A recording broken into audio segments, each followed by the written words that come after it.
Good morning, Raptor Freaks, Tempo Freaks. Lexi out here, and it's Wednesday, and I'm wowing on a Wednesday because we're in between seasons. It's technically the off season, but it's going to be the regular season on Friday for WNBA, and then we'll be back into the regular season with just not even a week off between the Raptors playoffs and the Tempo regular season starting up with the Mystics game, first ever game at Coca-Cola Coliseum. We're excited for it on this channel. We got all kinds of stuff to talk about with the Tempo and the Raptors this summer. Off-season stuff for the Raptors, season stuff for the Tempo. It's kind of going to be the way it goes. It's going to be a sun and a moon on this channel. And, well, sometimes it'll be moon time and sometimes it'll be sun time. Depending on the Raptors, they're going to be in season, off-season, Tempo, in season, off-season. There'll be Tempo news all year long and Tempo season during the summer, and there'll be Raptors news all year long and Raptors season during the winter. So, yeah, I'm excited. Of course, one of the owners of the Tempo is Masai Ujiri. Yeah, it's Masai Ujiri. But he's also got another job now, apparently, as he was announced to be hired to be the main basketball runner of the Mavericks now. Team president, alternate governor, I believe, are the two official titles. It caught us by surprise, but in some ways it didn't. The timing was very much seeming like he got that done as soon as he's legally allowed to. They did ask him yesterday in his introductory press conference in Dallas, sitting next to Patrick Dumont, why did you guys wait to sign today? Why didn't you sign him last December when you met with him? They didn't answer that because the answer is that they couldn't, because he was still legally an employee of the Toronto Raptors, even if he was not actually giving services to the Toronto Raptors in his job. Yeah, it's all much more apparent when you know that, but they wouldn't say that. There was a lot of tells in this press conference with Patrick and Masai. And I read through the lines, and I understand a lot more about this situation at this point. I love Masai Ujiri. I always will. I think that he's an amazing person, but everybody can succumb to,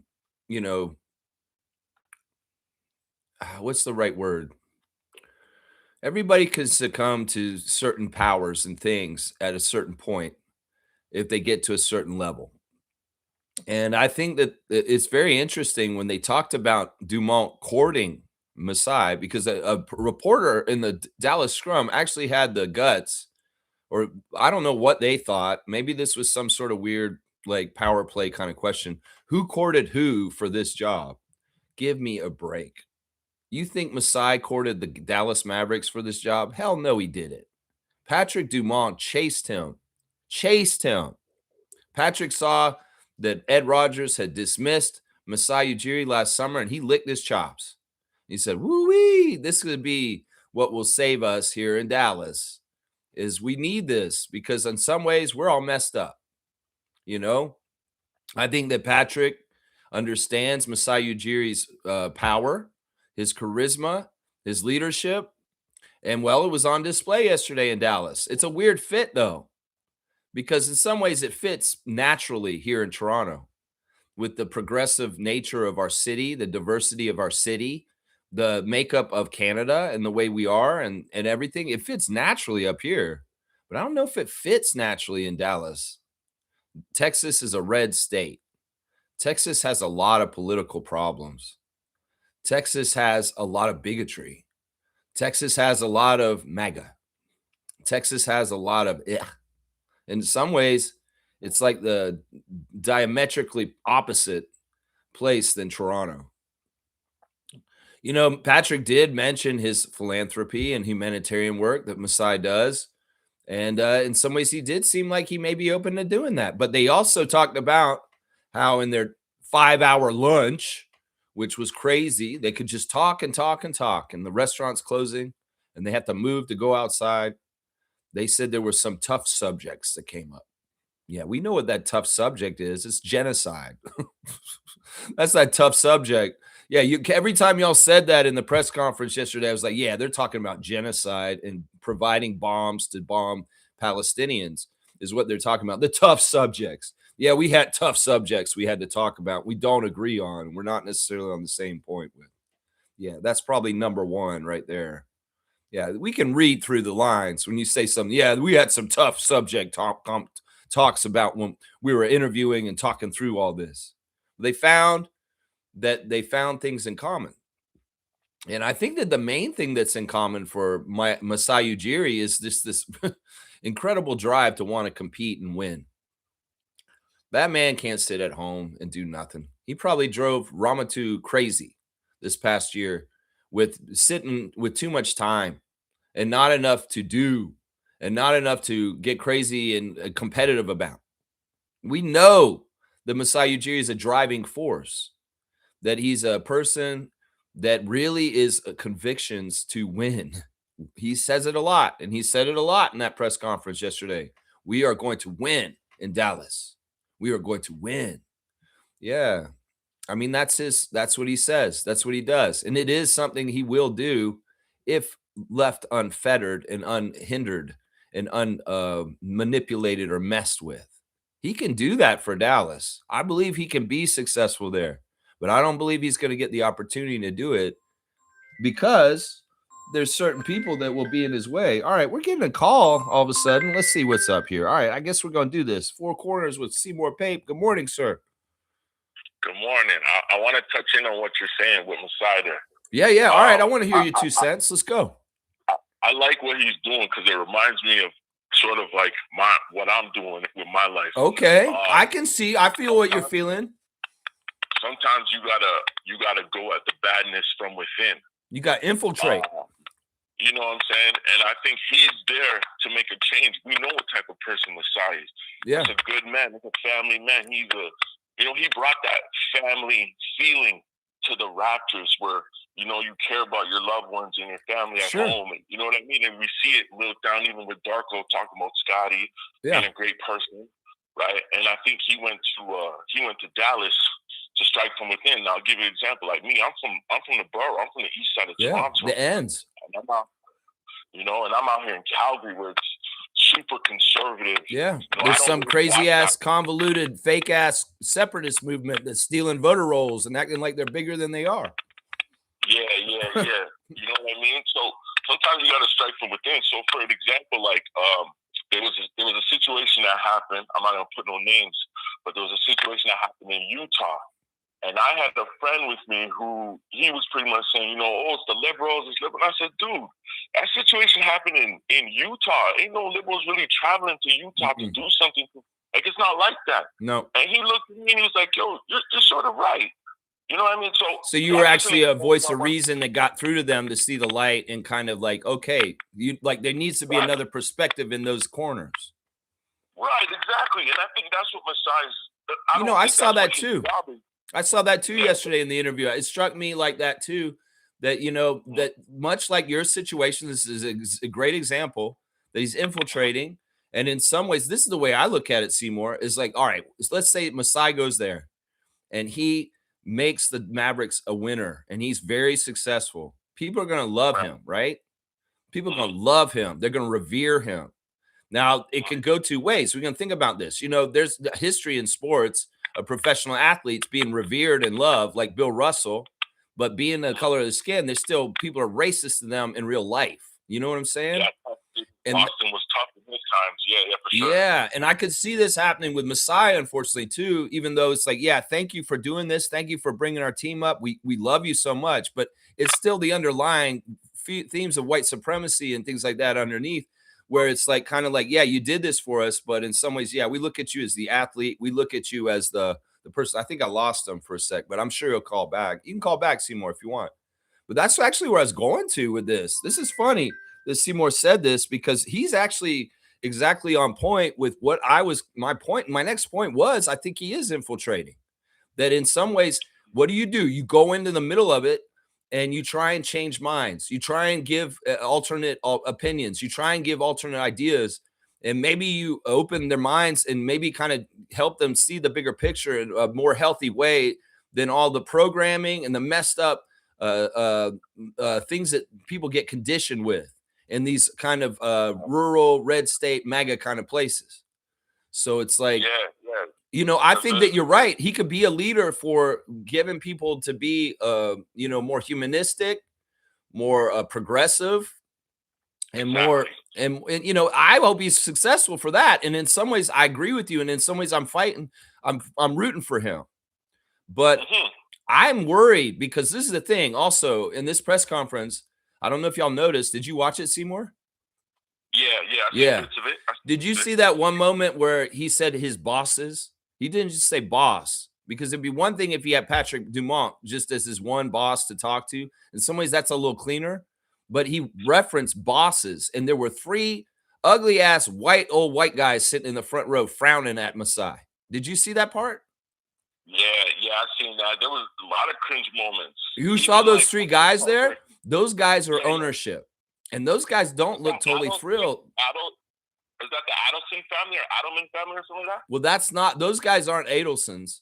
No, Patrick Dumont, he married the daughter of the Adelsons. So he is the son-in-law of Adelson. And so this is kind of his pet project. Like, in some ways, them owning the Mavericks is something she doesn't really care about.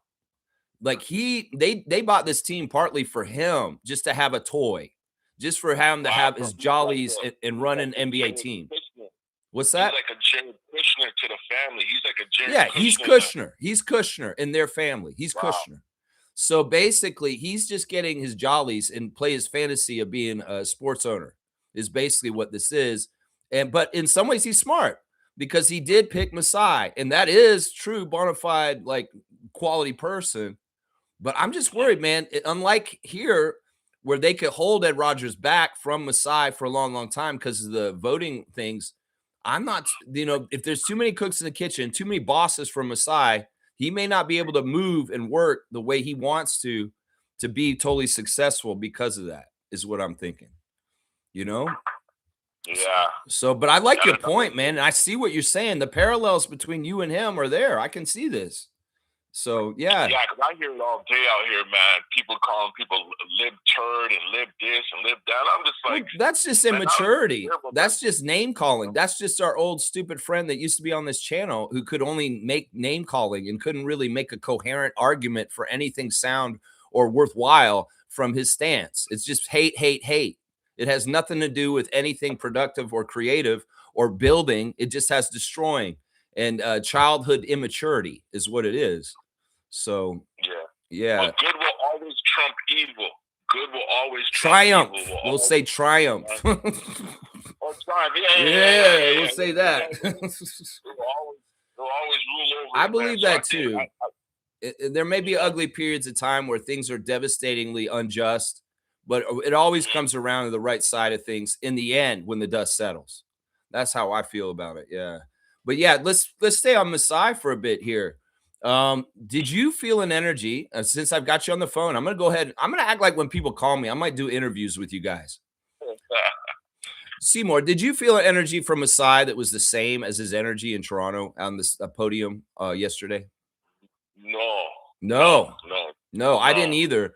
There's a little bit more uneasiness, and there's not as much like I said, natural fit. There's a little bit of a weird like thumb sticking out there, and it has nothing to do with his race and him being Nigerian or anything like that. It has more to do with energy and style, because that room was so ugly. That whole room, everybody, like the reporters were obviously still pissed off about Luka. There was that one guy who sat in the front and said, how are we going to deal with Luka and the fallout and stuff like that? And Masai's like, we need to go forward into the future. That's the past. And, all this stuff.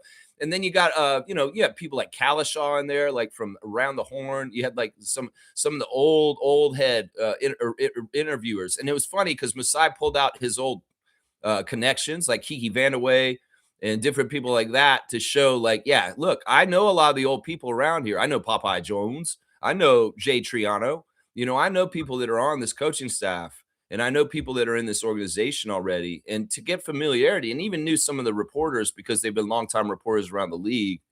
But it was very interesting. And it was very interesting to hear the different questions that the reporters would ask and what they cared about, like whether he's going to retain Jason Kidd. Do you think he's going to retain Jason Kidd, Seymour? I think he will. Yeah, and he did answer that question with Dwayne Casey and George Karl from his first two jobs and saying, yeah, well, I kept these guys around. I mean, he did keep Casey around a long time after he became in charge and he inherited him. I think he's only going to dismiss him if he doesn't think that his vision and what he's saying is actually going to align with getting wins. It could very well. Masai does analyze the whole situation with Jason Kidd. He says, nope, this isn't our guy, and he does fire him, because that could happen too. And he left that option open for himself in the way he worded it. But he did say, you know, in my past, I've let the guy who was here already have some runway going forward. But it sounds like those reporters may be like, you know what? Maybe you should fire him. They're like asking, will you fire him? Yeah, because they want a clean house. They want everything gone. That, you know, they don't want any remembrance from that era. They're trying to wipe it all out of their mind. But unfortunately, it's not going to happen. Masai's a great hiring for them. Like I say, he's probably the only person that could probably get Kyrie to come back out there on the floor and play, because Masai is a human being. Yeah. And Kyrie is into a lot of meditation, self-reflecting, like humanity stuff. We know Kyrie probably really immensely respects Masai Ujiri. So that's a great hiring, because did you hear what he said in that question though? When they asked about Kyrie, do you see Kyrie playing with Cooper this year? Do you hear what he said? What did he say? What did he say? He did that old classic thing about how he dreams of Kobe. We dream of Messi. We dream of Kobe. We dream of having these people. He said, we dream of having Kyrie play with Cooper Flag. We dream of it. He didn't say it's going to happen. So in some ways, it might be that he has to wheel and deal Irvin out of there and get something for him. Because honestly, if I was Kyrie, I would never set foot on the Mavericks court ever again. If I was him. And even if Masai's the guy who could possibly do this, it doesn't mean it's still going to happen. You know? So, But all right. So also, what else stuck out to you about the press conference, Seymour? There was a one cringe moment where he was talking about he brought up something about Africa, and the whole room sort of went quiet. He said, well, he's not going to run it like the program he has in Africa or something. He said something along those lines, and the whole room sort of went quiet. And I was like, oh my gosh. I was sort of picking up on what you're saying. Like, it just has a feeling like he's not really fully safe there. Like when he was in Toronto, I feel like we gave him the keys to the car. Yeah. Him in Dallas, it feels like they're using him as the GPS system. Like he's in the car, but he doesn't have no control, really. Like, Yes. I got that feeling too. It's kind of like, look, the way for this to work, Dallas and Patrick Dumont, is you have to let that man have full reign and you can't get in his way. That's the only way this is going to work. If Dallas fan comes here to listen to me right now and you want to know how Masai works, he has to be the only cook in the kitchen. He cannot have these guys coming in and telling him the recipes, because if they come in there, they're going to mess him up. They're going to pull it in different directions and he won't get his clear vision to establish and do what he did for Toronto in Dallas. And Mavericks fans need to understand this. They already hate their owner. They may hate him even more because he may fumble this move, which is actually a huge move. They could fix their team very greatly. But if they get in the way, if any of those ugly-ass, crotchety-looking old white-haired guys in the front row get in the way, it will not work. I'm telling you right now, because that is the recipe for it to work, is Ujiri has to be the end-all, be-all, buck stops here, and I make all the final decisions, and nobody else is over me to make those decisions because Larry Tannenbaum trusts in me. I'm going to tell you, they will. They will. Definitely, they will get in the way. And I got a question for you. Yeah. Is that same group of people, are they tied in with Ted Rogers and Trump and all them? Like, is it the same circle of people? Like, they all are. Yeah. At this point, I mean, look, there's only a few billionaires out there that are actually good billionaires at this point. Every single one of those billionaires are all for the tax cuts for themselves and robbing everybody blind and what Trump is doing. So, yeah, especially that ownership group. Oh, yeah, the Adelsons are very much huge supporters of Trump. In fact, I think she gave Trump $20 million for his ballroom.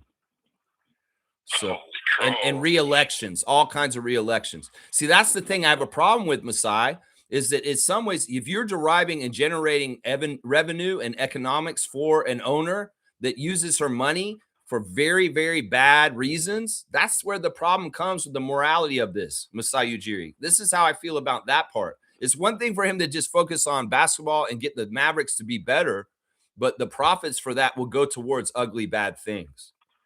And that's the thing that I'm annoyed. It's not a good look. It's not a good look. It's not. The reason why I say it's not a good look because too, wasn't there some sort of rumors that he was tied to something before? Like he had a friend that was a war criminal. But yeah. We know Masai's a good guy, but see, so now when he goes down this path and he's aligning himself with these people, it looks suspicious. You know? Well, to me, I worry about Masai's love of money. And I feel like, you know, you make 15 million a year for a few years and all of a sudden you have an amazing amount of wealth. Sometimes you get indoctrinated in that world and you start thinking like them. You may have started as a scout that slept in his car and barely made any money and scrapped it together to get there, but you got all the way to the top on the elevator. And now you're making the money like them. Now you're in the ownership class. And now in some ways are your morals and your beliefs compromised is what you have to ask. Yeah, hopefully he doesn't turn Jay-Z on us, man. Hopefully he doesn't turn. That's the thing. You get to those levels in some ways to stay up there so that they don't reject you and kick you out. Sometimes you sacrifice some of your own principles. And that's the thing that I don't like. I mean, you know, it is very true. Masai is a capitalist. Masai is somebody that is a money generator. And that's very attractive to Patrick Dumont. That's why he wants him there. It's because he can look at the track record of the Toronto Raptors franchise from when Masai stepped to it in 2012 and see where it was 12 years later when he got dismissed. And he can say, wow, that team went up in valuation to like 10 times what it was when he stepped in there. So that's what he's looking at, other than the fact that he does want to win and help get better relationship with the Dallas fans. So they also said he was very clear that he has no plans to move the team from Dallas. That I don't know. Can you believe people? Can you take them at what they say? Yeah, nowadays people will say one thing and something else will happen just like that, right? Yeah, so there is a movement in the United States by the Senate to make a new Senate law that to move home teams from cities and sports has to be a lot harder. And there has to be more kind of like red tape and things to go through before you can just uproot a culture and a team that's been in a city for decades and go somewhere else. So, yeah, there was some other stuff in this press conference that was kind of telling to me. He was hurt by what Ed Rogers did to him. Did you feel that? Because when he talked about being at home for the last year, he said it was hurt. He was hurt. He's trying to forget is what he said a couple times. And when he named superstars that you have in the league, he glossed over Scotty.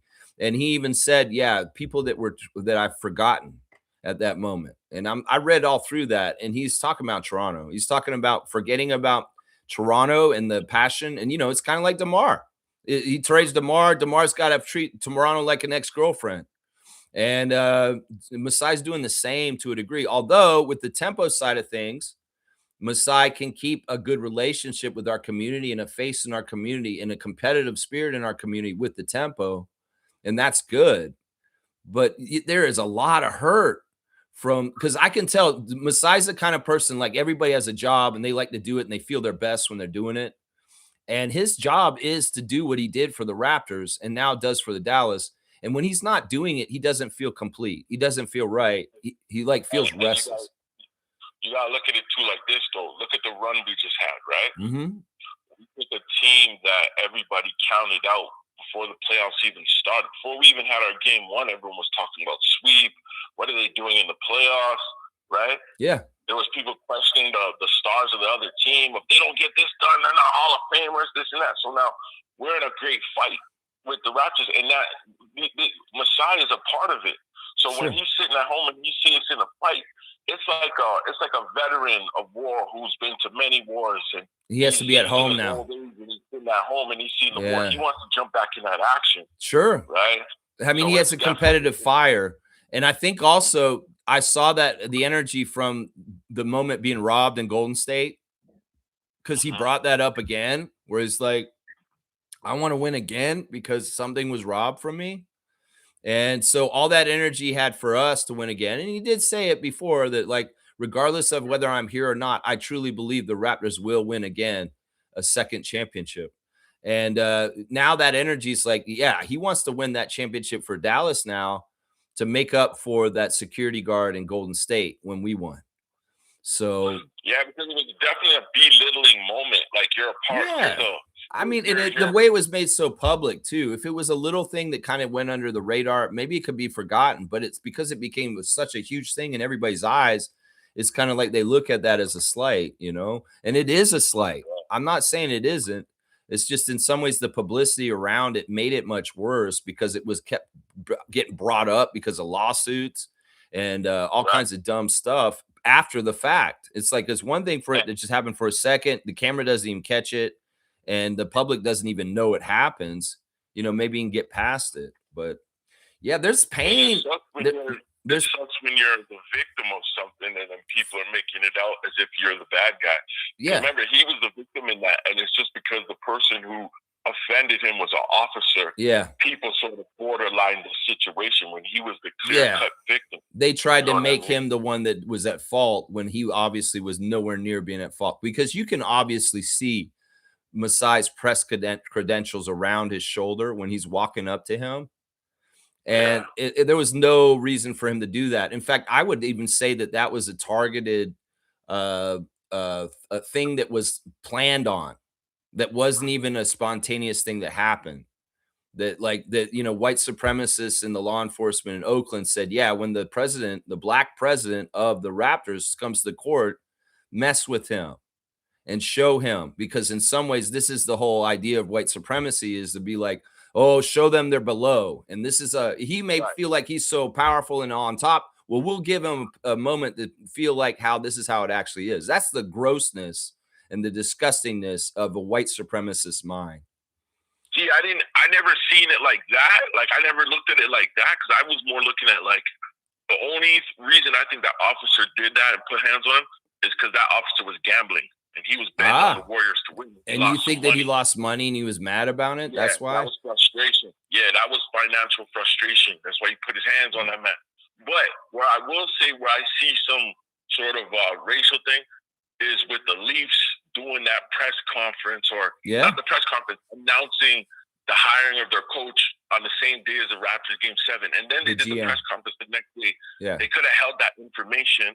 Right, it's sort of belittling the Raptors, like saying, "Hey, there's levels to this." Yeah. And you guys are beneath us. Yeah, well, that's definitely something that is involved in Canadian society, is the hierarchy of sports teams, and the Raptors being an NBA team and a team of diversity, a team of primarily, black players.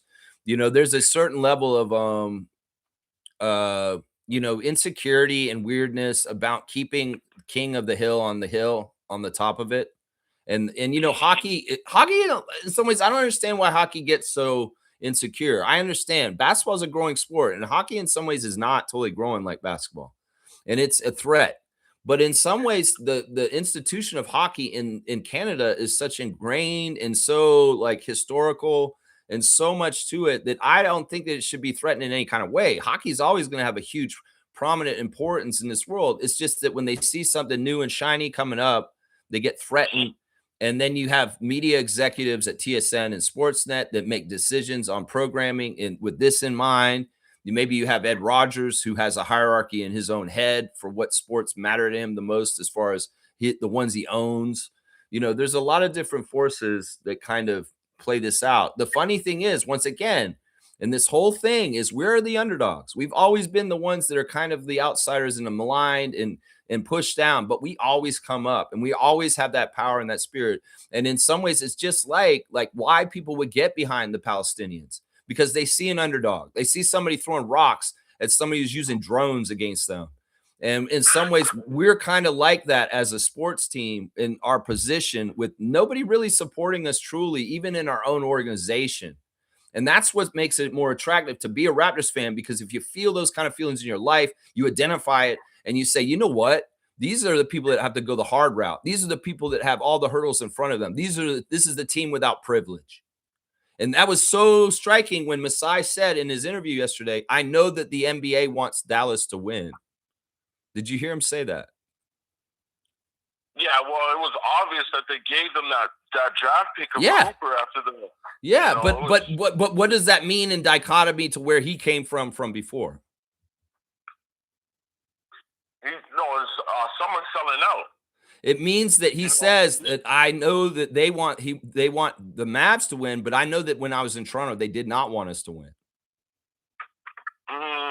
Yeah, he went against the grain in Toronto, but it's given to them. But they're all buddy.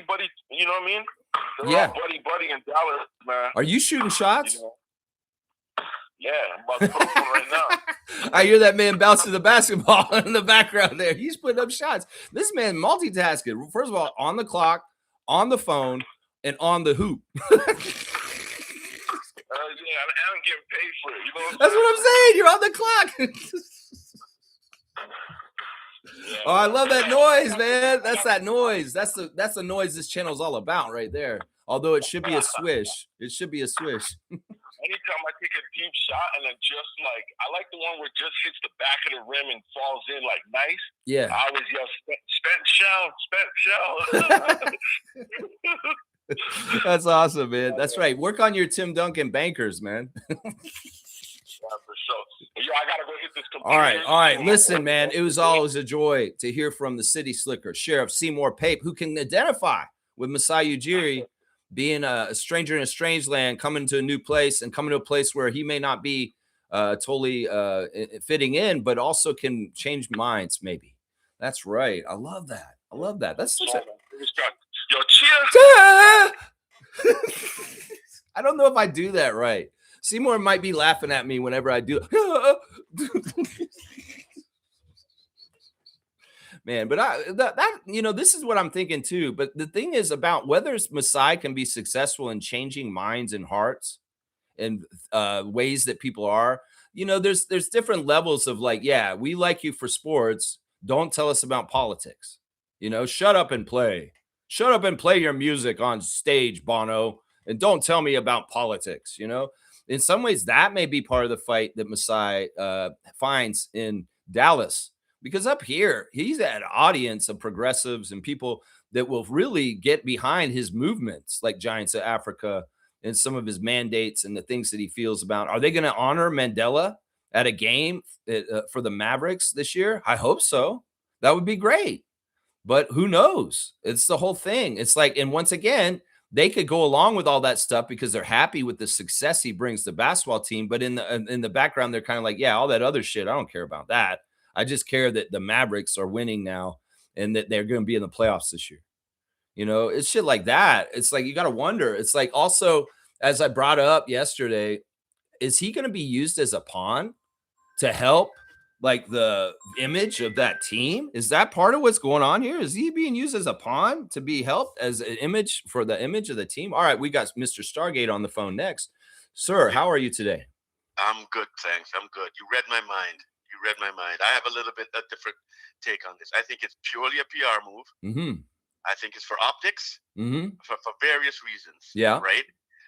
Some of which yourself and Seymour actually mentioned already. Mm-hmm. But I think one of the biggest ones is that let's look at Dallas, how the team, how it looks right now. Right? Yeah. The team itself is a mess. Yeah. Okay? No. It is no secret that Cooper Flag, right? There's no secret that Cooper Flag wants to be a Celtic. We knew this from before he even came into the league. We know that. And he's not totally thrilled being in the West, I think, in general. Not only that, but he's not thrilled of being on a team that has no direction, that looks rudderless. Yeah, right? I mean, any player would be like that too. But I totally get what you're saying. The vibes that Cooper may not want to be in Dallas are there. Yep, they are. They've been there from the beginning, and they're still there. And I think bringing in somebody like Masai Ujiri is basically saying, hey, Cooper, look, we're making an effort, to right this ship. We and brought get in things the best right there for is, you. Yeah. Right? That makes sense. We've been in the best there is. That makes sense. But I think it's going to fail. I think exactly what you guys just said. Yeah. It won't be because of Masai. It won't be because of Masai and what he does. He'll have a good plan and he'll want to do it. But those, those guys are gonna. Of course, those guys are gonna be, inputting everything, Yeah. right? They're not going to let him just do it himself. And I That's the love biggest Masai, thing. but It's all around he's the made league. mistakes. This happens. This happens in NHL. This is biggest problem for the Leafs for years.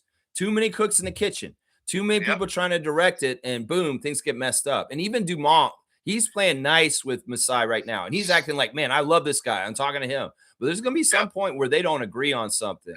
It's not. I love Masai.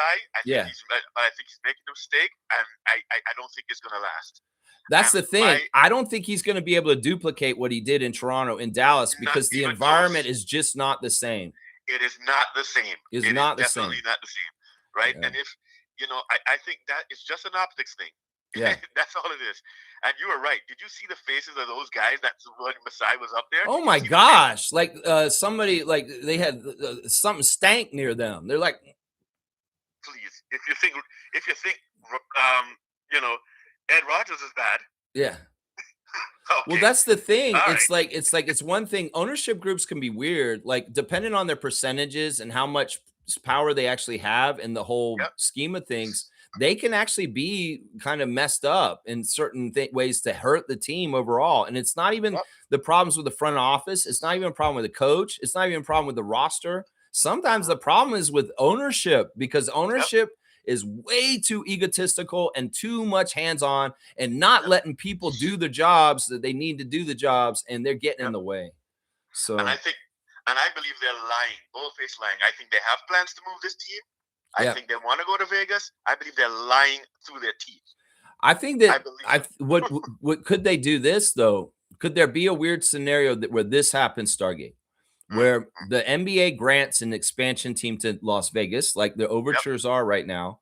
And Seattle and Las Vegas are the two new teams, regardless of Dallas. Could you see a world where all of a sudden Adelson family says, all right, we don't want to have Dallas anymore because we want to own the new franchise in Las Vegas. And they sell their team back to Mark Cuban. Yep, that could be too. I would love that, but they want to have their place just in case. That could fix things for the Mavericks. And if Mark Cuban came back as their owner and he had Masai there, boom, Mavericks are in good shape then. Let's just hope it happens. Excellent shape. Yeah. Let's just hope that happens before, things get ugly. People get fired. I can see it getting ugly with that type of ownership. How long? All right. He had a 12-year run with us before Ed Rogers personally asked him to leave. Not any reason for the job he did. Not any reason other than Ed Rogers hates Masai Ujiri and he didn't want him working for him and he wanted him gone a long time ago. How long do you predict the tenure of Masai Ujiri in Dallas will be starting from this Monday? Depending on how successful I think let's see what he does for next season. Yeah. Let's see how next season goes. If they're in the same position as they are in this season and there's no upward trend, at least an upward trend, I say he has one more year after that. So I give it 2 years. 2 years. You give him 2 years. Yeah. I'll give him at least 3, if maybe not 4. Maybe 3. But it in some ways, it has to do with how successful he is too, right? Yep. How much do you think Masai got a year from Patrick? I don't know. I kind of want to agree with you about, him kind of changing, and I don't want to believe that, but I can't see any other reason he would take a job like that. Well, he did say in the interview yesterday, I was sitting at home and I was still thinking about taking another year off and not working again this year. He did say that at one point. It's like, I bet you it took $20 million a year. Because he got $15 million a year from Ed and us in the last contract he was on. And the only way he's got to get paid up to come back, right? So I could see $20 million a year from Masai from Patrick Dumont. And to them, that's a drop in the bucket. Trust me. So you give $20 million to Trump just for a midterm. So it's like, and that's not any inflection on Masai. I mean, in some ways, it's just like a player. You got to get the money while you can get it, right? Yeah. So, but I bet you he is making $20 million a year from them. They didn't disclose the terms of the contract, but if he got paid $15 million last year by Ed Rogers to do nothing. Yeah. I mean, I don't know. I don't know, man. I just hope he's not putting himself in a fucked up situation. Did you find it weird that they put his family so on up in front and center like that? Like, because we never did that with his family. We never ever saw Ramatu. We never ever saw Ramatu get on stage with Masai ever like that. The whole thing is just weird. It's just eerie and weird. That's why I'm saying it was awkward with his son, his younger son. I mean, I feel for that kid in some ways. It's like, why did you make that kid get up on stage like that and do that? I felt like that was somewhat staged to show something about Masai being a family guy. And it's like his son comes up. He's like, no, I can't talk to you right now. You got to go sit down. Go sit down. Oh, I'm so sorry. My son. It's like, it was just weird. I mean, and you know what? I think Masai, I think you're right. I think Masai is hurt. And I'm hoping that he's not doing this out of hurt and out of emotion, right? Because he put so much heart and so much into Toronto. Like this is his baby. Right now, this is still his baby, right? You cannot tell me that even Colin Murray-Boyles was not a Masai pick. I would just say this. 100%. Look, in some ways, right? he's got to be like DeMar, and he's got to tether, cut the cords with us. Because now, to fully do his job correctly, he has to give all of his energy and momentum towards the Mavericks. And it'll be, what's going to be interesting to see is when we play them next year. Like, what's that going to be like? What? I don't think he can do that, man. But the way that he put his fingerprints on this team, like, let's face it, I get that. Toronto Raptors always will have something for us. Ujiri. Whether people want to say it or not, right now, the current Toronto Raptors is Masai Ujiri. You can't get away from it. I would argue it's not even about the current Toronto Raptors. Once again, I've said this many times. He is now our Red R back, and even if he's running the Mavericks, he's still the guy who set everything up in Toronto, and we still run with it to this day, even if he's not here. All right, let's talk about another subject real quick since I got you on the phone. And now the calls are becoming interviews with the callers. I would like to ask you, do you think there's a high probability that we will lose any personnel, whether it's players or personnel for this organization, to Dallas because of this? No. I don't think there is either. I think that there's a thing out by Zach Lowe where he's trying to fearmonger for our fan nation to say now Masai is going to pilfer all of the great execs in Toronto to come and join him there. No, they're smarter than that. They don't want to go to fucking Dallas. Well, he may take a couple of people somewhere, and it may be very interesting to see. Like, let's take one example. Do you think that because this is the big thing he said in the interview yesterday, is that he feels like Dallas has a very poor sports science medical staff. Do you think that he's going to try and get Dr. Alex from us? That is possible. That's possible. Now, where are the ties for Dr. Alex? Is the Dr. Alex ties to Masai, or is it to the Raptors organization and Larry Tannenbaum and Ed Rogers after him? I mean, it is also Dr. Alex is an older gentleman who's kind of had his thing established here in Toronto for a while now. Yeah. And he does have a very nice salary and title here because he's executive vice president. We'll have to see. I mean, I don't foresee any of that. Yeah, I don't either. And the other thing is, Dr. Alex has a whole bunch of people been working under him this whole time here. And even if we lost him somehow, some way to the Mavericks, I think that we'd have the next person pop in, and it wouldn't be that much of a difference. Partly because Masai is so hurt, right? And you can see it by the way he was talking that he's going to try and probably, knowing him, and he's a man that has a lot of pride, right? So. He's gonna try and try and do something new. He's gonna try and he's not gonna go back to the old. Do you think there's gonna be some weird calls between Bobby and Masai? No. I think their relationship is solid, man. Well, what if Masai tried to poach one of our good players? I don't think so. You don't think so? No, I don't. Do you think? All right. On the flip, what about this? What if Scotty's like, or one of these other guys, does like a Damon Stoudemire and says, you know what, I want to go and be with Masai over there. Well, then that will tell us who they are, right? Yeah. We We can't stop that. I don't see that with Scott though. Scott is extremely happy in this point, and like the coming off of this playoff and the progress this year, he's just beaming and just excited. One of the Texas guys maybe would want to go home.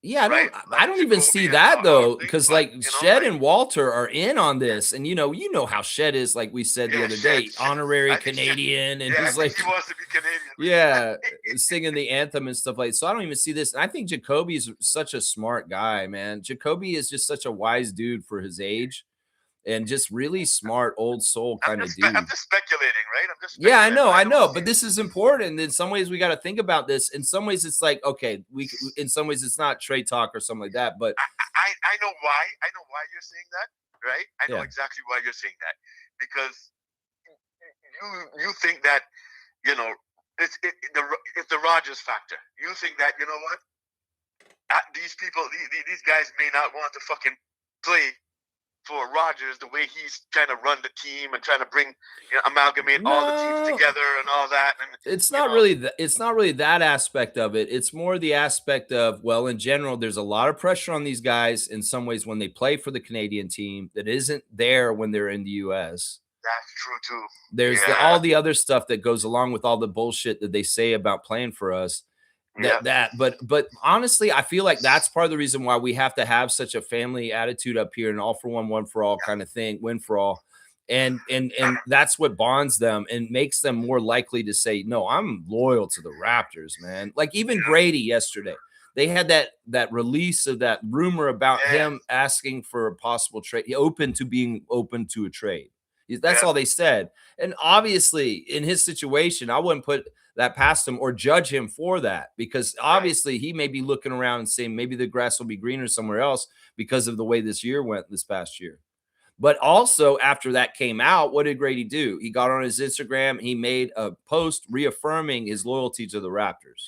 Who came up with that report? Grange. He released that report. Okay. All right. Then.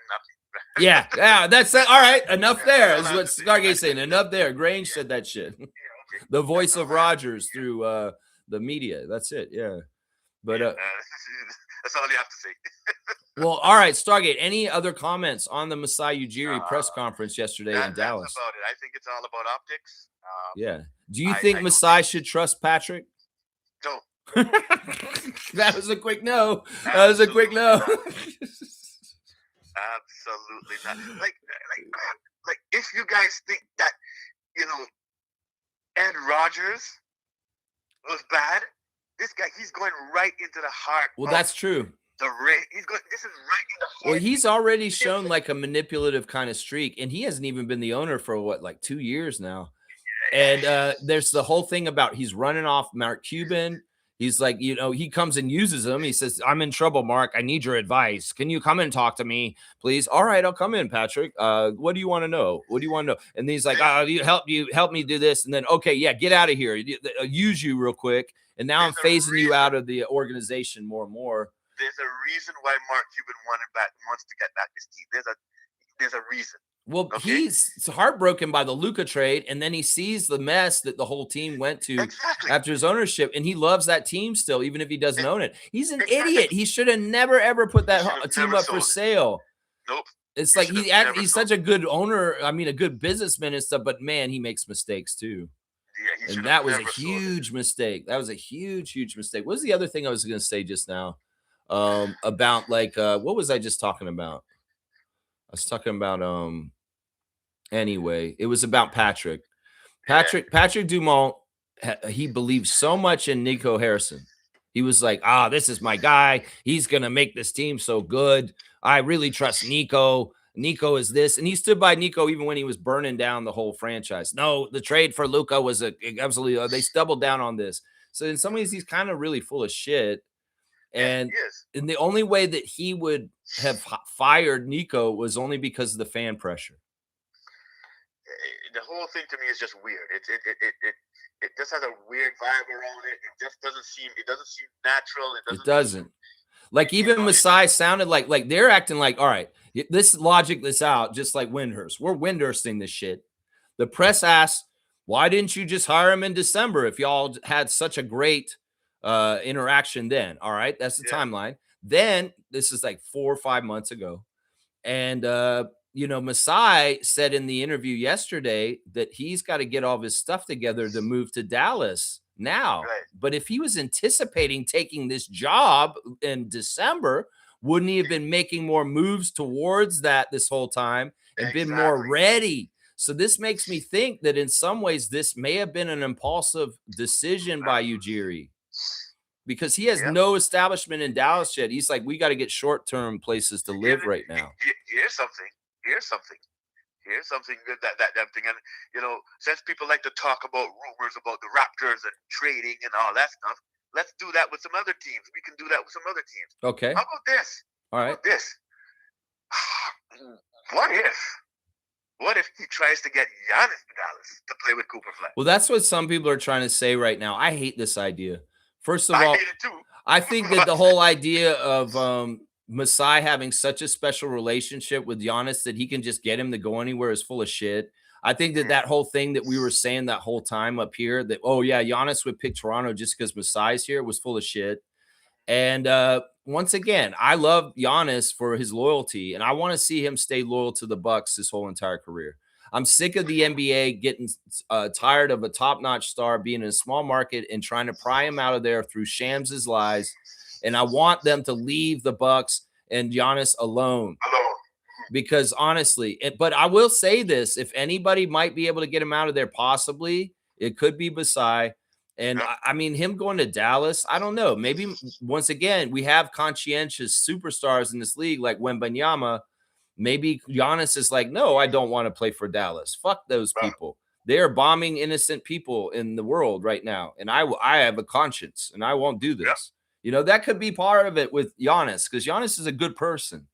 And he does have a perspective, and he does have power as a powerful NBA player. Let me ask you a question, though, and I think you kind of alluded to it before. Do you think Kyrie Irving's time in Dallas is done? Oh, yeah. I think that in some ways last year he wasn't even that hurt, and that he used that excuse just to sit out, not to play for Adelson. Okay.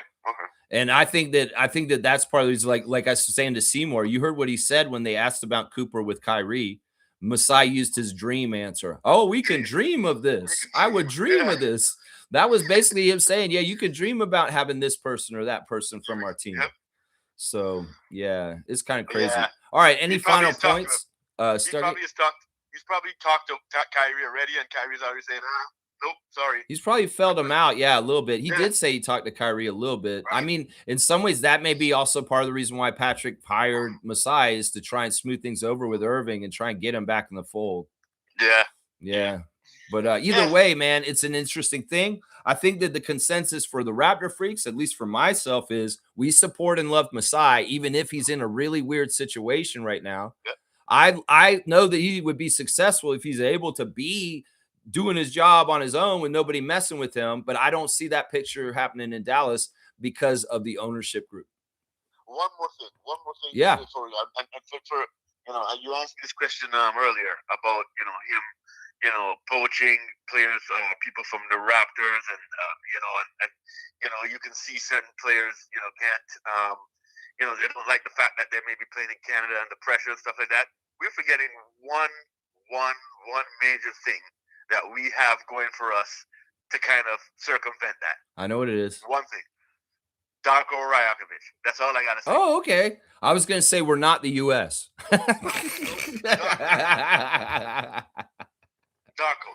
Darko, yeah, Darko is an added plus. I mean, that's the whole thing that was scary, because if you think about when I started this channel and we talked about the assets for the team, Nick Nurse, Masai Ujiri, we have top-notch people in these positions, and they feel good. And now, a few years later, they've come and been yanked away from us. And in some ways, it's like the replacements have taken, and there have been good replacements since. I mean, Bobby's not really a replacement because he's been here the whole time. Right. But Darko really has come in and filled Nick's shoes in some ways, and in a different way that's been very beneficial for our team. Oh, definitely. So, yeah. He's a completely different type of personality than Nick. Yeah. And I think that this playoff run really solidified some of the standing with our fan nation with some of his critics. Some of the people that had a lot of problems with Darko. I don't think you can get mad at seeing a team that runs through a wall for a guy, and then the guy has so much passion and heart for his team in reverse. That like that's just respected, you know. What's Did that? you hear him when someone asked, what are your plans for the off season? He Yeah. said, I already made my plan months ago, man. I already, Yeah. like, Yeah, he had his exit interview yesterday, and yeah, he's got most of his exit interviews done with the Raptors, talking to them on their way out to what to work with. He had already figured out a whole bunch of stuff, and in some ways, he's itching to go for next season already. Yeah, he is already planned, man. He's ready to go. I knew it was like that for him, but luckily, Coach Rajakovic is going to take a couple of weeks off now for rest and get some time off, Darko, because you do need to recharge. And he can do that because he already has stuff there waiting. No, I know. And these guys are the same way. It's like Jacoby and Jamal and these guys on Monday were saying, yeah, I'm going to get right back to work. I'm not stopping. I may take a little bit of time to rest my body and heal up in different ways, but I'm so excited about the off-season regimen of increasing my skills and my conditioning and my strength and getting better for next year. So. We are underestimating, right, that experience that those guys had in the playoffs. Yeah. I think we're going to see. I'm not, but most average fans may be. But I'm not. I know how valuable this time and this 7-game series was for these young guys, because honestly, now that they got a taste, now that they can visualize it, they can really prepare and premeditate even stronger for better success next time. And I'm going to predict this. I'm going to predict this right now. And you heard it from Stargate first. Okay. The Toronto Raptors are going to be the Detroit Pistons next year. You think we'll be the number one team in the East next year? Absolutely. Yeah, let's go. All right, Stargate, I got to let you go because I want to keep the show moving, but I'm very appreciative of your call today. And I like this new interview format where I might ask you all questions. All right, man. All right, Stargate, bless. Let's go, Raptors. All right, cool, man. Getting a couple calls today. Tomorrow is the Think Tank and officially the call-in show, but we might as well do call-in when people want to call in. If you want to call in, call in. But tomorrow is the Thursday Think Tank, and we'll be talking about assorted subjects. Toronto Tempo season starting on Friday, and more recap about the Raptors going into off-season and the things that are going on with that. But today we're going to talk about Masai Ujiri a bit here. Yeah, just a bit. All right. Oh, my gosh. We do have another call. Let's see what's going on. Oh, my gosh. This has been a little bit. It is Infamous. Hey. Yeah, Infamous. Guess who's returned? Finally, Infamous has returned to the Raptor Freak stream. I appreciate that interjection. I got to give you the rock treatment. I'm sorry. Yeah. I appreciate that. I just had I really appreciate you reaching out to me. I had some real family issues that I deal with. I won't get into it, but listen, Infamous. I really appreciate heart to you and everything that you've been dealing with. And RFF is there for you as you need. If you needed to call me in your own time, like at some time for support, I'm there for you, man. And your absence has been felt. Seriously, you're one of the best callers to call in on my show.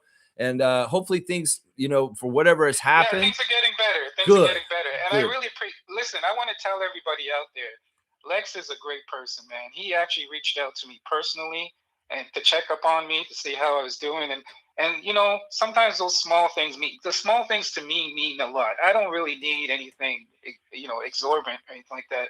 But that little thing that you did, calling me and checking up on me, that was really appreciate it. We're all humans and we're all people, and in some ways we got to keep the bonds together in the community and keeping together instead of apart, because so many people try to put us apart. And in some ways, like I said, man, you're such a valued person for this channel. Thank you. And like I said, your absence has been felt these couple of months that you've not been with us this week. Yeah, I've been tuning in here and there, but I've been listening in here and there. And you enjoyed the playoff run. Yeah, I really enjoyed the playoff run, and we can get into that another time. Sure. All right. What do you want to talk about? The Masai thing. Yeah. I really love the comments everybody has made so far. Like, great comments, great speculation, great everything. And everybody's made some excellent points, including you, Lex. Thank you. And I just want to say, man, this was a surprise. I didn't really catch this. This was like out of left field, but here's what I see from this. The whole situation where you talk about his moment was robbed, right? I think it also applies to the Raptors organization. I think he really wanted to win another championship with us, and I think that was also robbed from him. Yeah. What do you think about that? I think that he, honestly, just like RJ said on Monday, he wants to be a lifer for the Raptors. Masai had intended that to be. I mean, he became a Canadian citizen. He had so many roots here. And, you know, once again, I'll bring up the Raptors Tonight episode where Masai was intoxicated and he seemed depressed to me. I think that was right around when he realized the writing was on the wall, and that with the ownership changes with Rodgers taking primarily over, that his time was going to come. And that sucks because in some ways you have something going so good and really you're not the problem. It's one of these weird things where you do the job extremely well, but for some reason you're not going to keep the job anyway.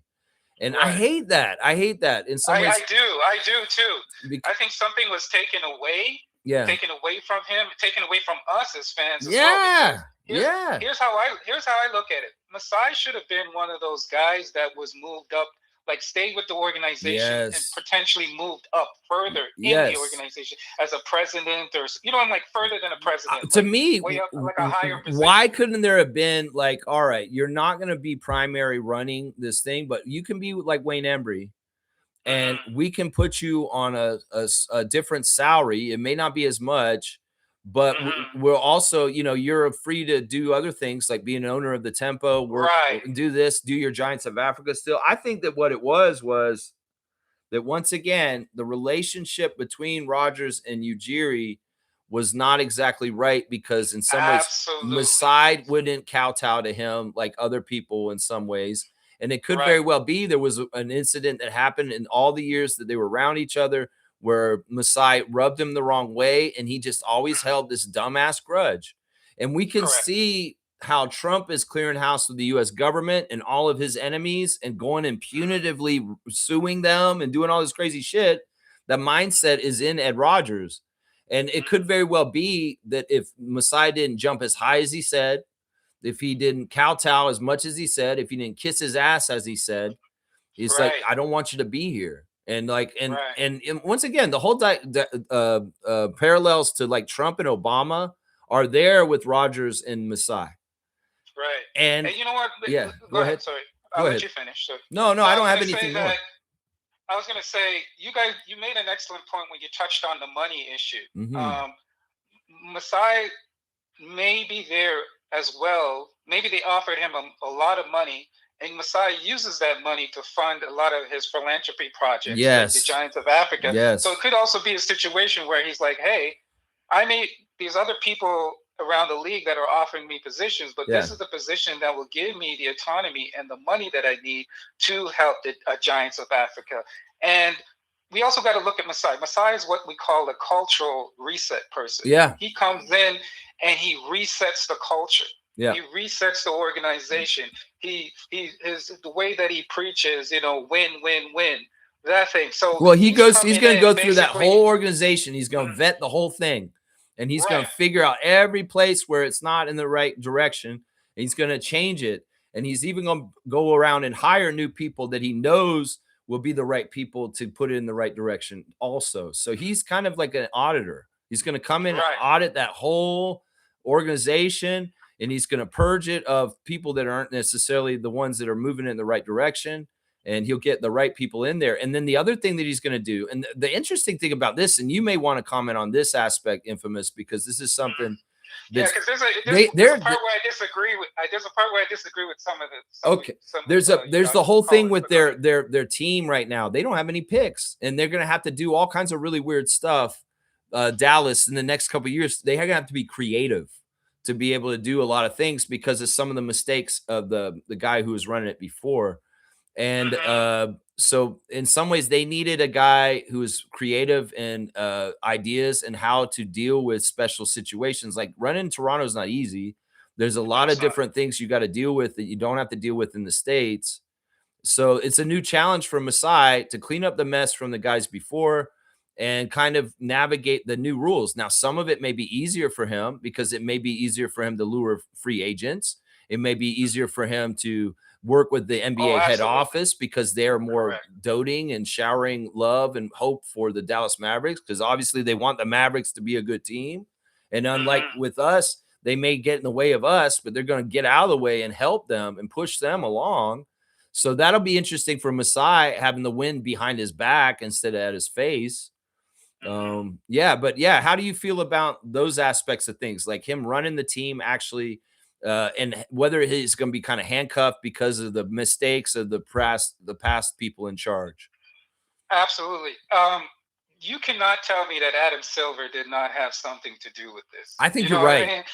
Adam Silver had a lot to do with this. And he said, hey, this is the best guy that I would recommend to reset this situation and to fix it. Now, here's where I disagree with some of the callers and what you're saying. It's okay to disagree. Sure. I do think this is bad.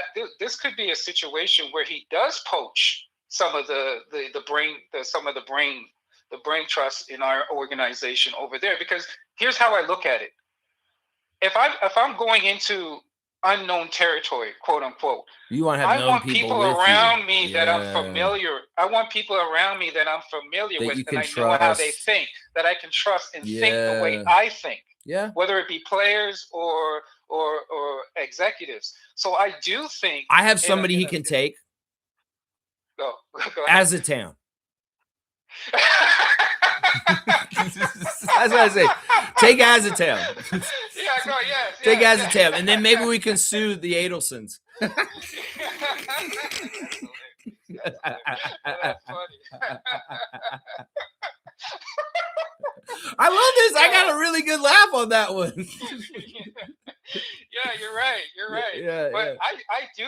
That's one of the things I'm concerned about. Yeah, is that he might go after some of the people, and rightfully so. I mean, come on, I would. He might, but the other thing, I don't know how successful he might be, though. Who knows? Like, he'd have to give them promotions and maybe an uptick in money, because honestly, a lot of people here in Toronto are good. This is a good vibe, a good culture. And, the problems with Pelly and Rogers are rearing their ugly faces with the Leafs right now a lot. But in some ways, like I said last summer, giving the job to Bobby and letting him just be in charge of head of basketball operations has given us a good buffer from Keith Pelly. And hopefully he's not coming into Bobby's office. Hey, Bobby, I got this new AI. It's telling me that we need to make this trade to do this. And I'm like, Keith, I thought you said you let basketball people do basketball things. I'm going to be honest, and that's for another topic on another call in. But I have my own opinion. I have my opinions on that. But you said something very interesting that I really wanted to touch on. Sure. And you said that a lot of this depends on how much power Masai has. And Seymour mentioned it as well too. The power dynamics is very important. Yeah. Because if he's allowed to have total autonomy and run the organization, he can fix that team. He wants to. Yes, then he's going to be allowed to bring in his own people. But if he's kind of handicapped to a certain way, I hate to use the word. I apologize. Or on a leash. But if he's on a leash, or he's his hands are tied behind the back, and he's not able to make those full autonomy decisions, that could be where the problem is, and the divide. That's what I'm saying. Like, so the way you could look at it is, he may have been dealing with one Ed Rogers up here, but he may be dealing with 4 Ed Rogers in Dallas. Oh, culture too. It's a different. Texas is different, man. Yeah, that's what I'm saying. The culture's different. I would love for him to make change the world in Texas. I mean, like, we love Masai because he helped us win another Mavericks championship. But will that be service level into sports level, or can he actually change people's hearts and minds and get them to be better people because they're more humanistic? He made that comment. He could be a Trojan. He could be a Trojan horse. I'd be all about that. And honestly, that is the way that the world has worked in the past, where sports can actually unite and fix things. And in some ways, you can bridge the gaps of differences in political opinions through sports. And Adam Silver. That's where Adam Silver probably came in. Well, I think you hit the nail on the head. I think that in some ways it's very true that Adam Silver probably personally asked Masai Ujiri to go work for Dallas. Yeah, he's very good friends with Adam Silver. Yeah, and it could also be, let's take it a step further, infamous. It could actually be, someday I'm going to retire, Masai, and Charles Barkley thinks you should be maybe commissioner of the NBA. Oh, really?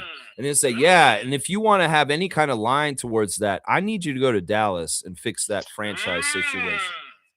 That would be, you know what, Lex? That is a great point. I never thought about that. I never thought you are a genius, man. No, man, don't even say that. I'm a stupid genius. The way you think, you kind of think on the level I think sometimes. But yeah, you take it to another level. But you're absolutely right. That could be. I don't know. I like to infer. I see patterns, and I also kind of understand psychology. So do I. Yeah. And also it's kind of, some of it is also just learned from 50 years of being on this earth and studying human nature and kind of like thinking about like what is the things that are in the blanks in between, right. So now let's get back to the Raptors. I just want to touch on the Raptors quickly before I go. Of course. I don't take too much of course. Of your time. This is Raptors Freak. Yeah, I love Darko's press conference.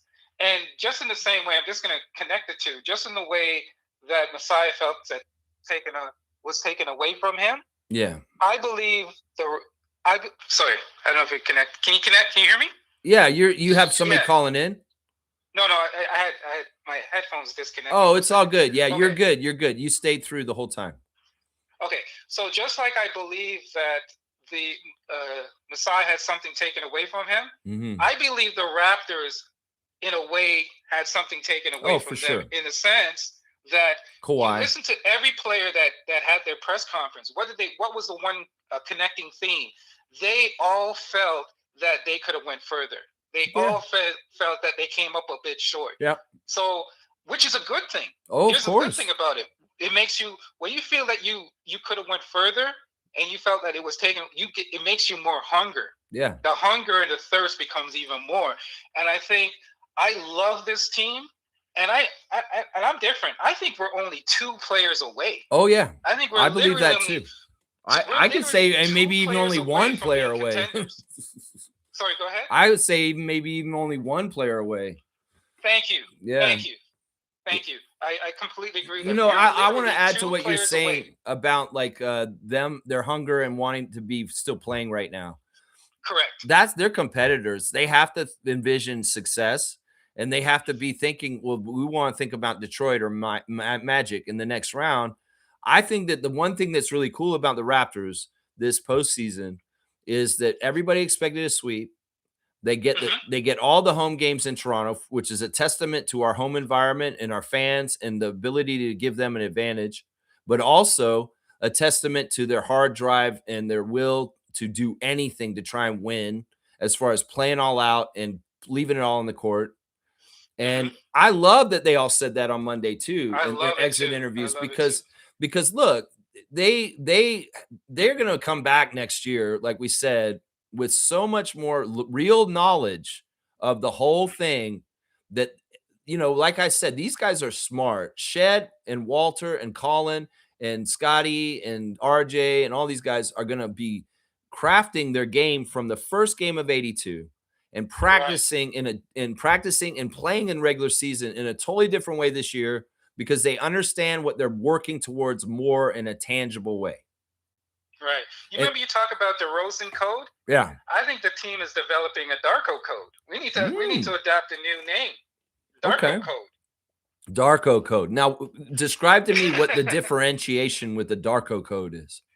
The Darko code is almost a psychotic way of just wanting to be the best and wanting to win. You can almost see it in Darko's eyes. Darko has this passion, not just for people, just for individuals, not just for the team to get better in the organization, but for everybody to be better and be accountable. So it's like a competitive edge kind of thing. Yeah, it's that competitive edge and that willingness. Is that, hey, I'm not just looking at you just as a number, a jersey number, or I'm looking at you as a human being. Yeah. And that continuous drive. This man is not. I guarantee you, he's not going to take a break. He's really not taking a break. I hope he gets a vacation. He needs to go back to Serbia and hang out with people over there to recharge and just eat some good food, spend some time with his son and his wife. Right. Yeah. You there? Oh. Yeah, I can hear you. Go ahead. Sorry. Okay. Are you on speakerphone now? No. I wouldn't put you on speakerphone. Okay. Yeah. Either way, I mean, I hope he does take a break, and I hope that Gaga basically says, "No, Darko, shut up. Come here. You're coming with me on a vacation. Get out of there. Get out of there. Come here."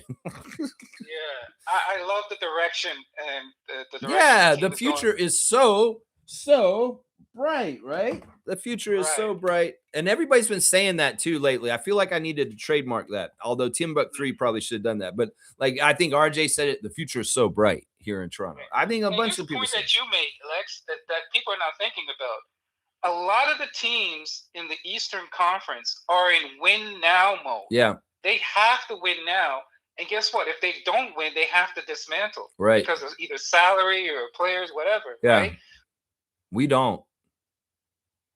That's the difference. In some ways, our salary cap is flexible. That small window, that small gap, we can take advantage of that.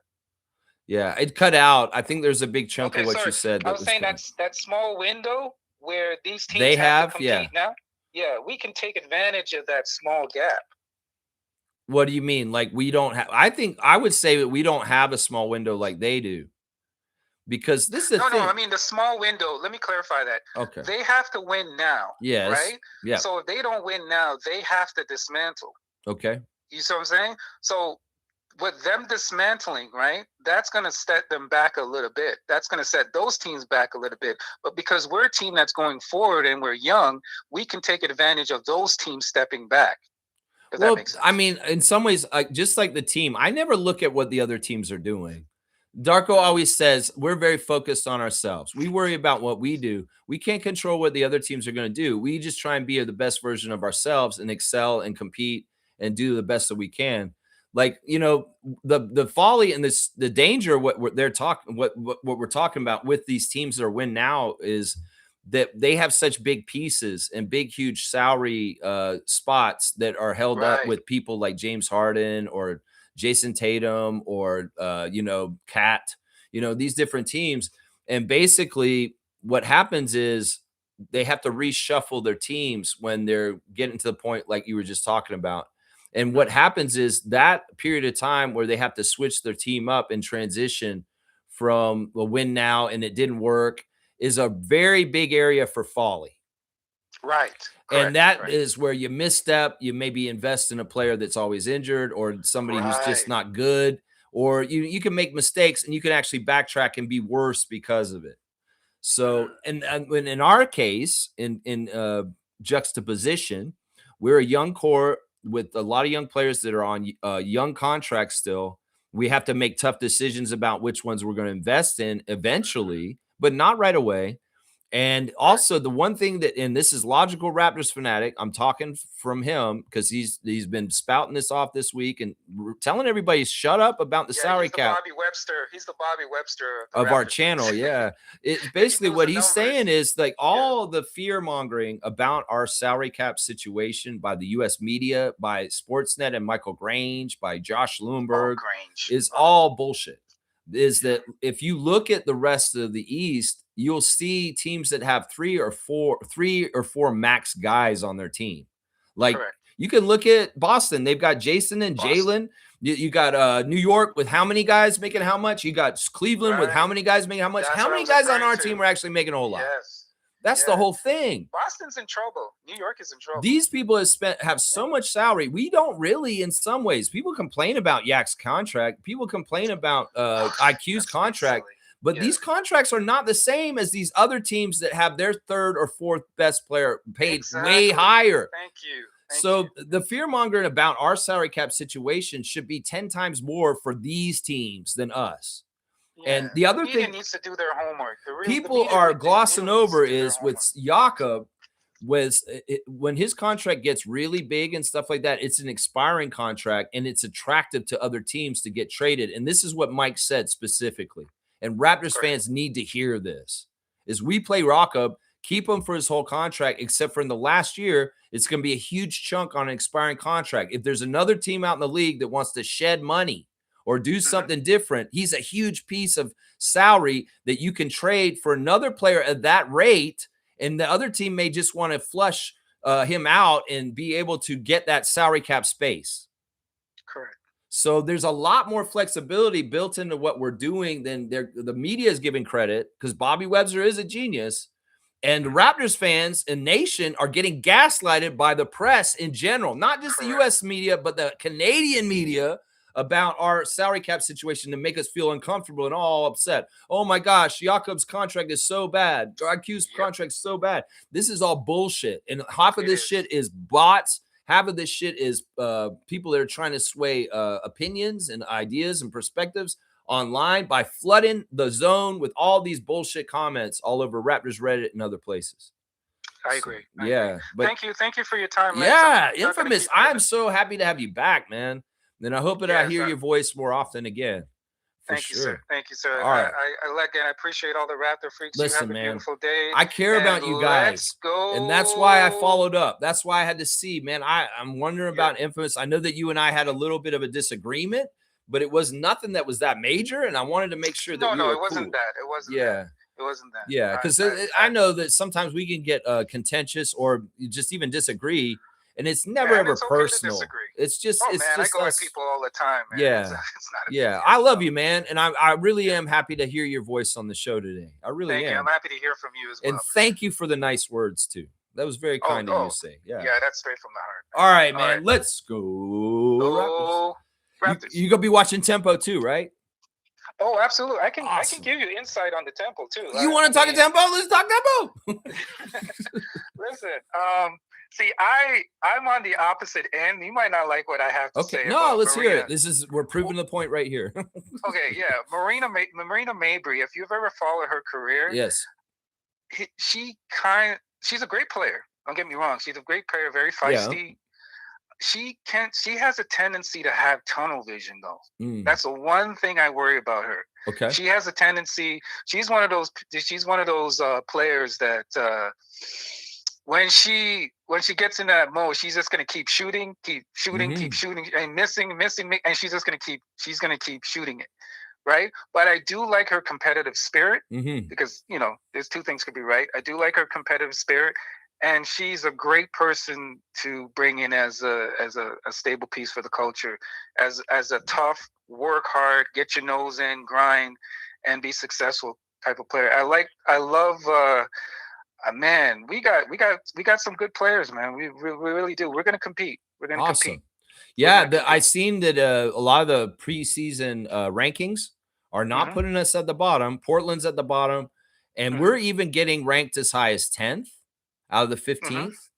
And that's pretty good considering that we're an expansion team, hasn't played yet at all. And there are a couple of teams that are established and been in this league for years, and we are ranked above them. So that says something. You know what the good thing that we did, and you touched on it, because sometimes I pop in and listen. One thing you touched on is that we got a lot of players that have that international feel, which I think is a good thing. So they don't have that hang up about the American thing, you know what I mean? Sure. They don't have a hang up of probably playing in Canada and have to deal with that kind of stuff. And I think that is a brilliant move that the organization made. And I mean, it's echoing in with what the Raptors did in their pattern of things too.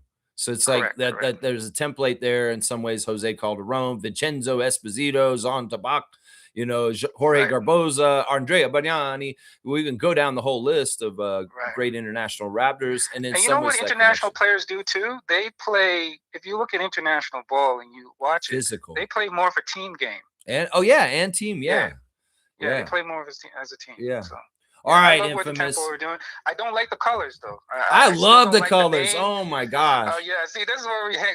It reminds me of like old purple grape candy that I used to eat when I was a kid. That's CIBC, man. That's way too big. Well, the thing is also, I think that the colors are so unique that it doesn't look like anything else ever in that's true. In sports. True. And I think that that's part of what the goal was for Teresa, was to make the team have a very unique look to it that you can say, well, that's tempo right there, because that color scheme is just tempo. It's like I don't even know of any college teams that use those colors. So that uses those colors. It's a different color. Yeah, and the name still has to grow on me. There's a lot of different things with it. It's like with time, you'll get more used to it. And we got to remember too, with the apparel and the merchandise and the things with it, that'll all be changing and evolving and fleshing out in new, more specific ways as time goes on, just like the Raptors. That's a good point. That's a very good point. So the initial stuff is just the initial stuff, Great. Yeah. Great. All right, man. Thank All you, Lex. love. I appreciate you taking my time, and I'm sorry, everybody, that we're taking up your time. No, this is all good. I'm an hour and 24. Probably like, come on. I'm gonna get 2 hours in, but regardless, and we'll get it all written. I'll read it all out. And I got to do all the other segments, of course, too. But yeah, I enjoyed talking with you guys, and we'll do the think tank tomorrow too. You know what, Lex? Yeah. Just as a suggestion, maybe you should have like one day you dedicate to just people, Well, that was initially supposed to be the Thursday think tank, but I have no problem. I have no problem. Like I've been taking calls like on every game, any day. Like if the phone rings, I'm answering it, even if it's not a designated day. It's just the only thing I would ask of you guys is to call me in the 10 o'clock hour. 10 o'clock hour. Yeah. Because in the first half hour from 9:30 to 10, I can do my run up. And then if a call comes in after 10 and maybe after 10 o'clock, after 11, don't call then because I'm trying to wrap up for the last half hour before. So it's like the magic hour to call is 10. Yeah. Because that way nobody's calling me right at the end when I'm trying to wrap up, or nobody's calling me too early so that I don't get the show set up. I think that's a good rule. And it could be any day. It's like 10 o'clock. You guys can call in the hour of 10 a.m. to 11 a.m. That's a great rule. Yeah, because then I'm more ready for it and we're more set up. And then there's also time for me to wrap up too. Perfect. All right. Infamous. And thank you for taking my call. You're welcome. And thank you. That's what I would say.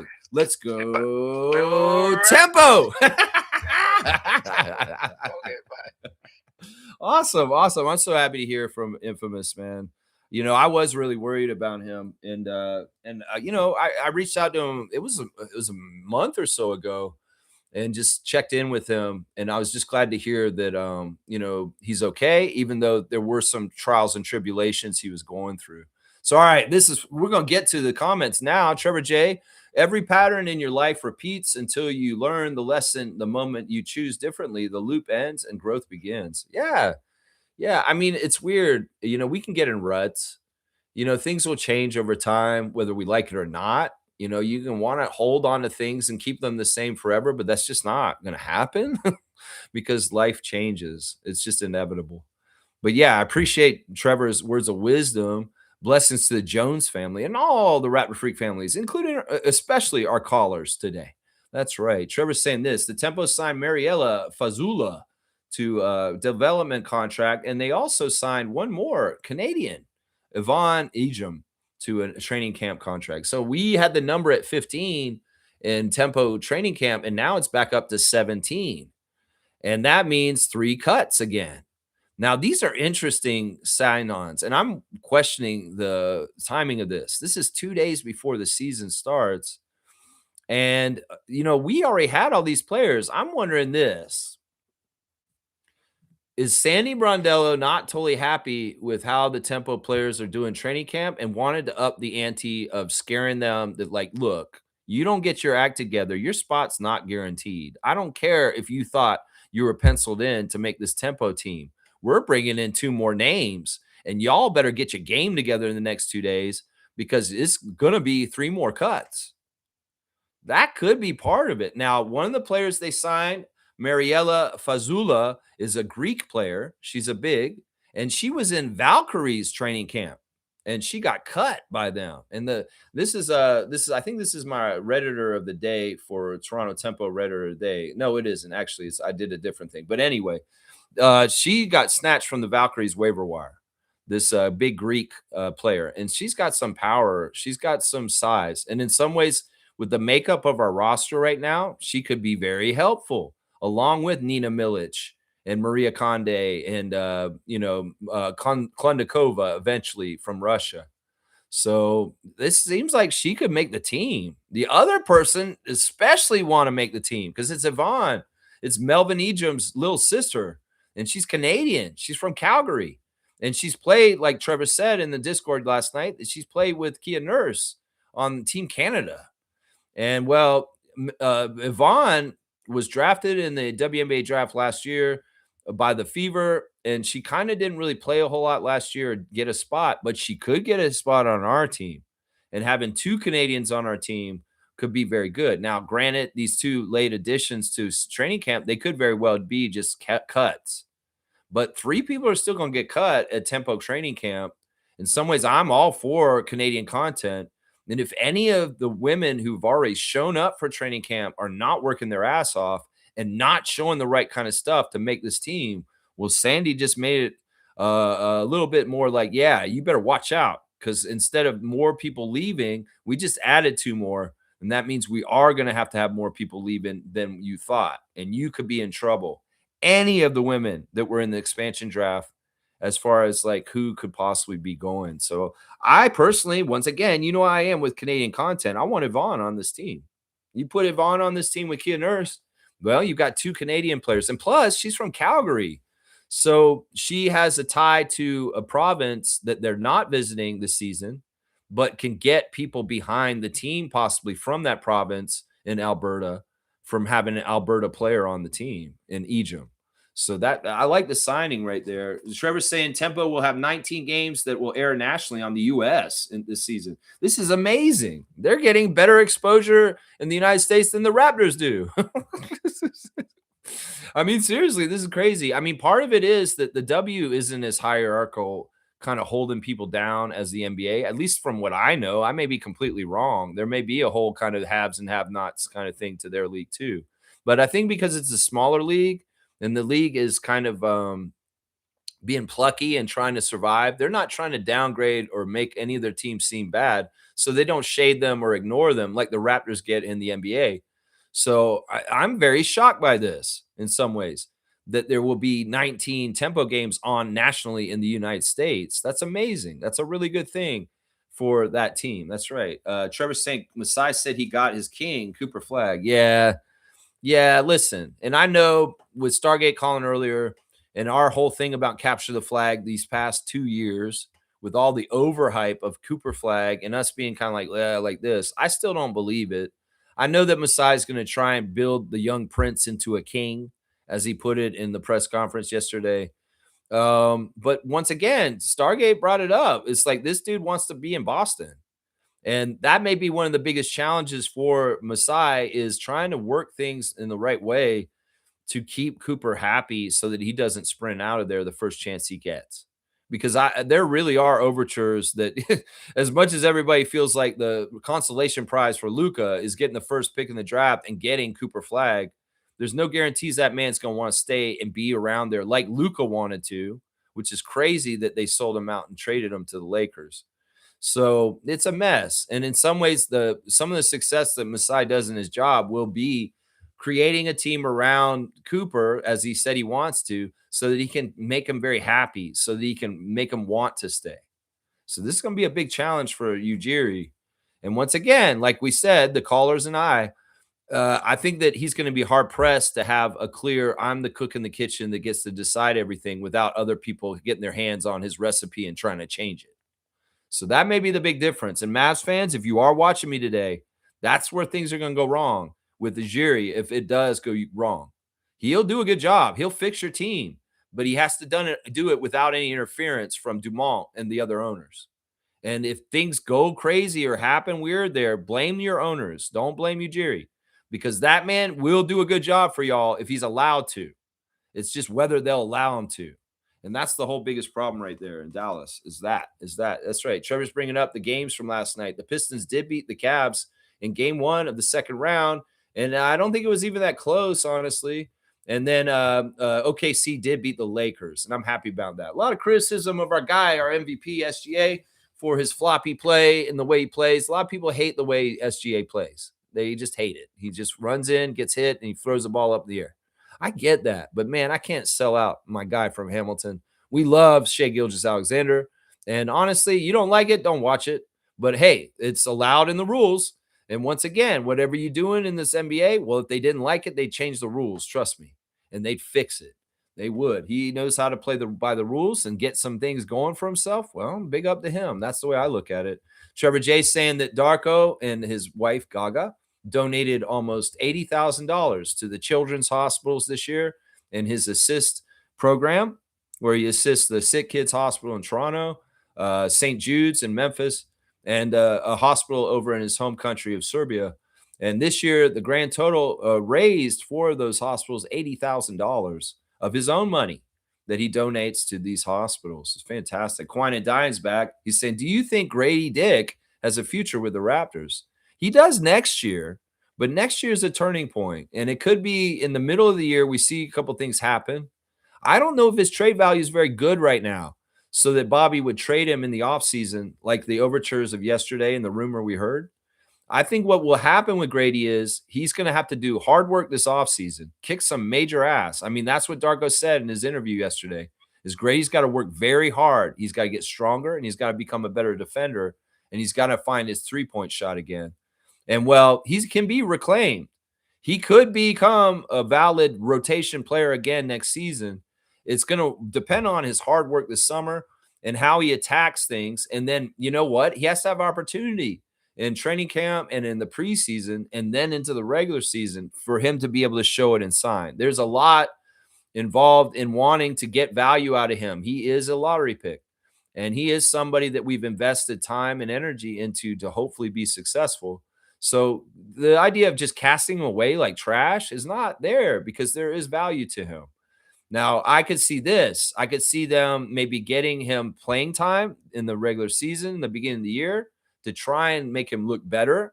And then through the season, they may actually trade him around the trade deadline. And then all of a sudden, Grady's off the team halfway through the season. Because in some ways, they may think about, well, we could either keep him on the team for the whole year and then decide with the extension and whatever with him afterwards, or just let him walk.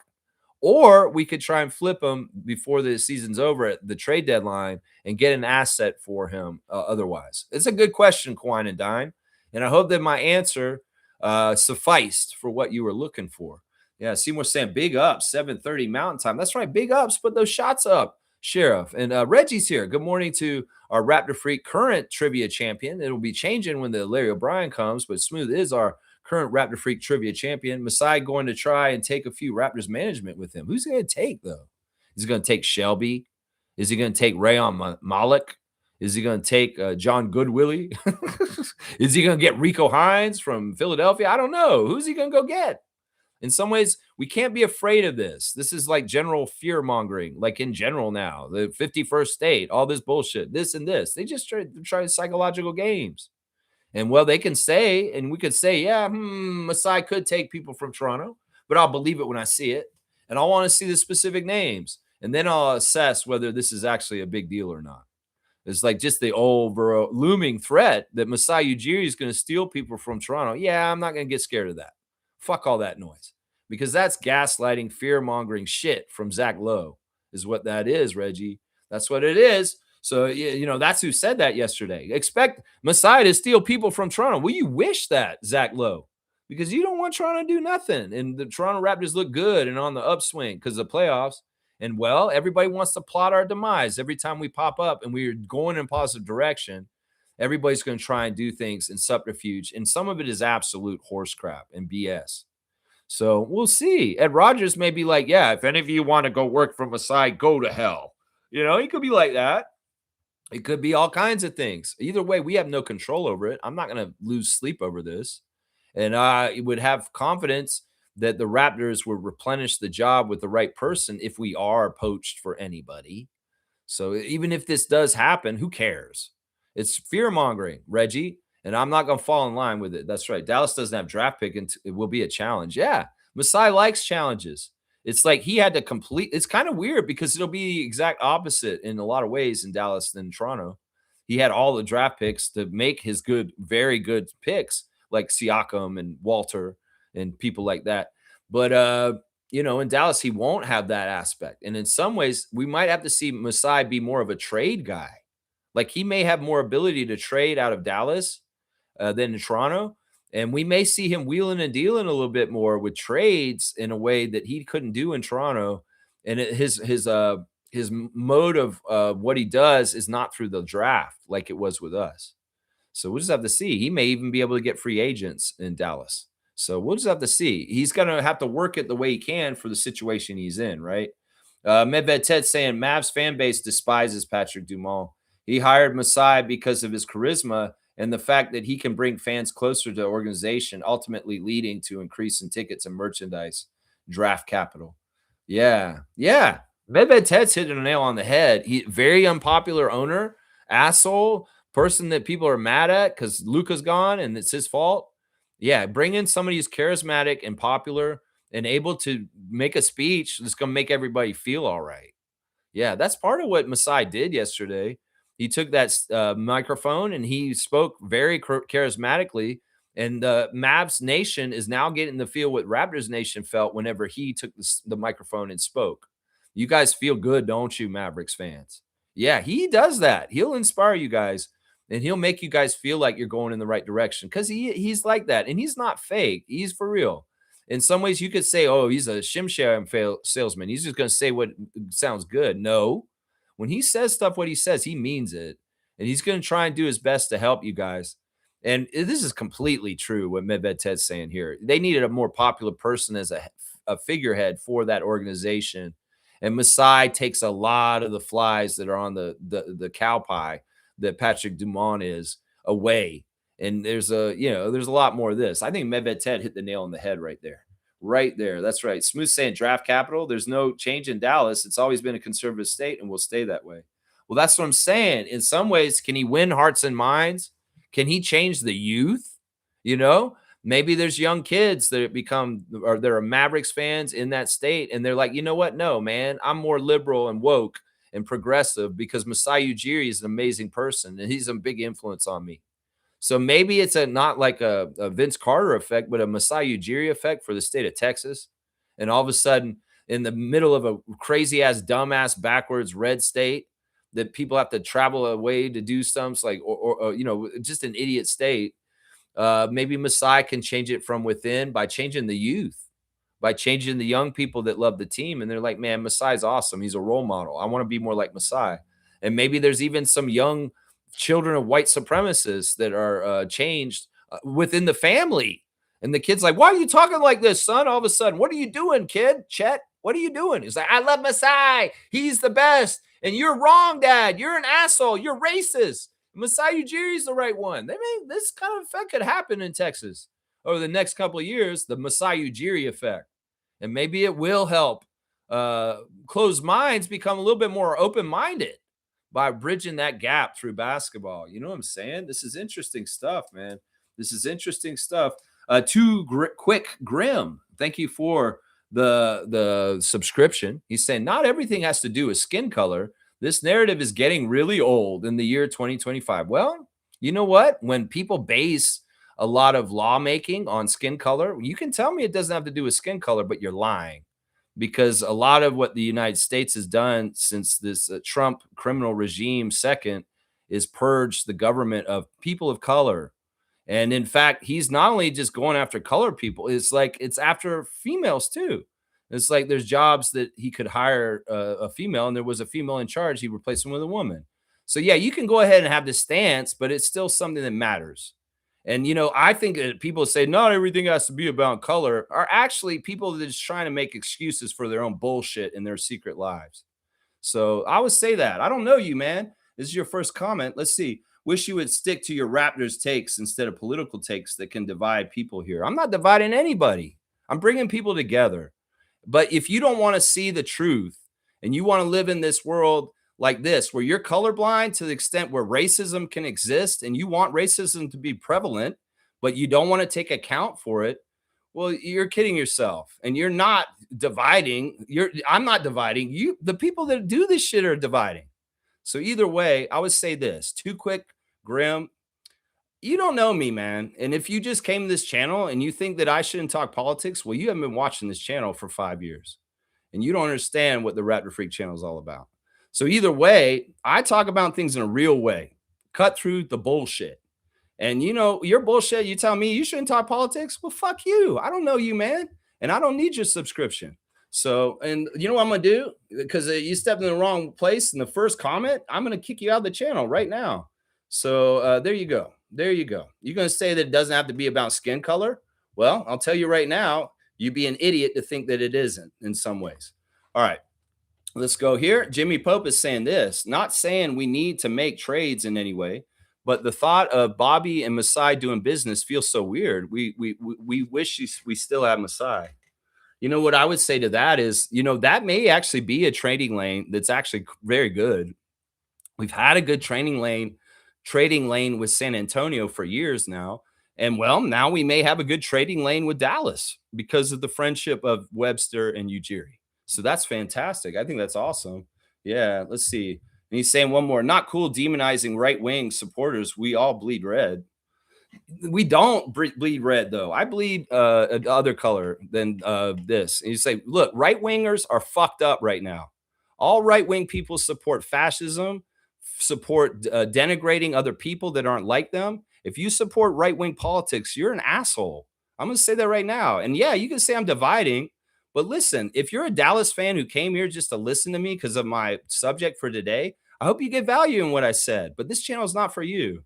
And honestly, right-wing politics has destroyed this world, and we're heading towards a cataclysmic event of some sort, whether it's environmental or with data centers and robotics and AI. It's going to happen partly because of your bullshit side. So, everything that's happened to this point, to get this point with Donald Trump in the United States, is the right-wing conservative wing of politics' fault. And y'all are dictators at this time. You're not fucking American democracy people anymore. You are for a fascist. You're for the modern age Hitler.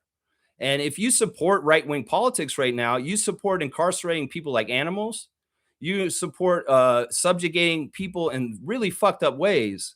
So no, this is not a channel for right-wing people. And if you think that you want to come in here and try and tell me some other bullshit, well, you get your ass out of here, because I ain't got nothing to do with this shit.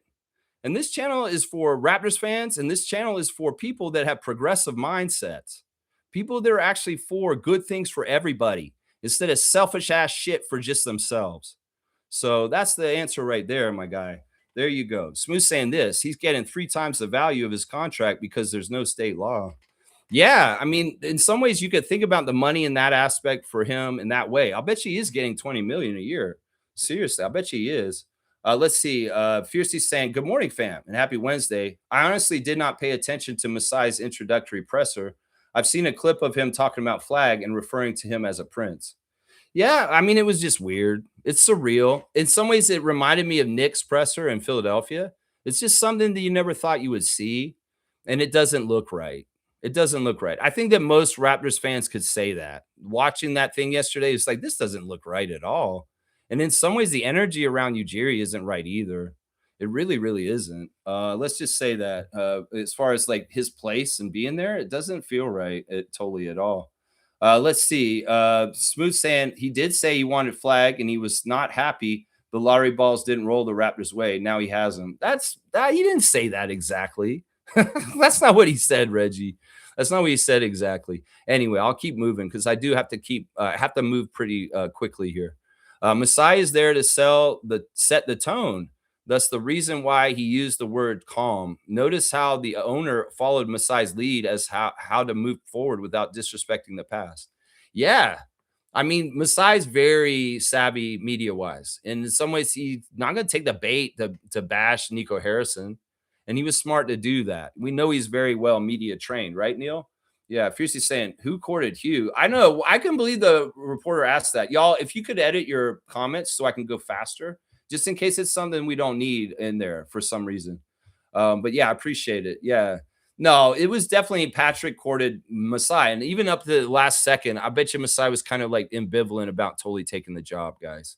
I don't think he was very sold on it until like very recently. And it could very well be that he was a tough negotiator with them and he upped the ante for how much he'd get paid. I'll bet you that's exactly right. I bet you exactly right. Fiercely saying Jason Kidd is a decent coach. No reason to dismiss him for now. I think there's reason to dismiss him. He's a wife beater. There's a reason right there. I would never hire Jason Kidd in the first place because honestly, he has a dubious past And in some ways, even if he's a good coach, I don't like the man himself. I think that this could be the one time where Masai does clean house and get him out of there to start afresh with his own coach. You know, he may not have done that in Denver or in Toronto, but that doesn't mean he's not going to do it now. And the way he answered that question yesterday, and they doubled back and tried to ask it again, he basically was keeping the door wide open for him to fire Jason Kidd still. That's how they answered that. That's how he answered that. Let's see. Randolph's here. Blessings, beloved Raptor Freaks family. You can be more effective on the inside than the outside. Remember, it's those closest to you that can do more harm to you. Yeah, that's why I say keep them away from me. Seriously. This is interesting words of wisdom, RJ. And in some ways, this is kind of going along with Masai's position, huh? Yeah. Blessings to the Phillips family, all the Raptor Freak families. That's right. Fiercely saying, good luck, Masai. What did he get into? I know. What did he get into, Fiercely? Really? Randolph saying, Lex, I'm proud of you for listening to the Masai press conference. A lot of questions were answered. And yes, they chased him because they wanted him so bad. They must have offered him a lot. Yeah, I think this is all very true.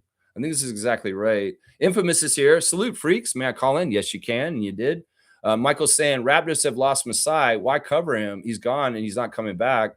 Raptors always throw their assets away. RJ Barrett's the next to go. All right, Michael, you're going to get a strike, and I will kick you out also.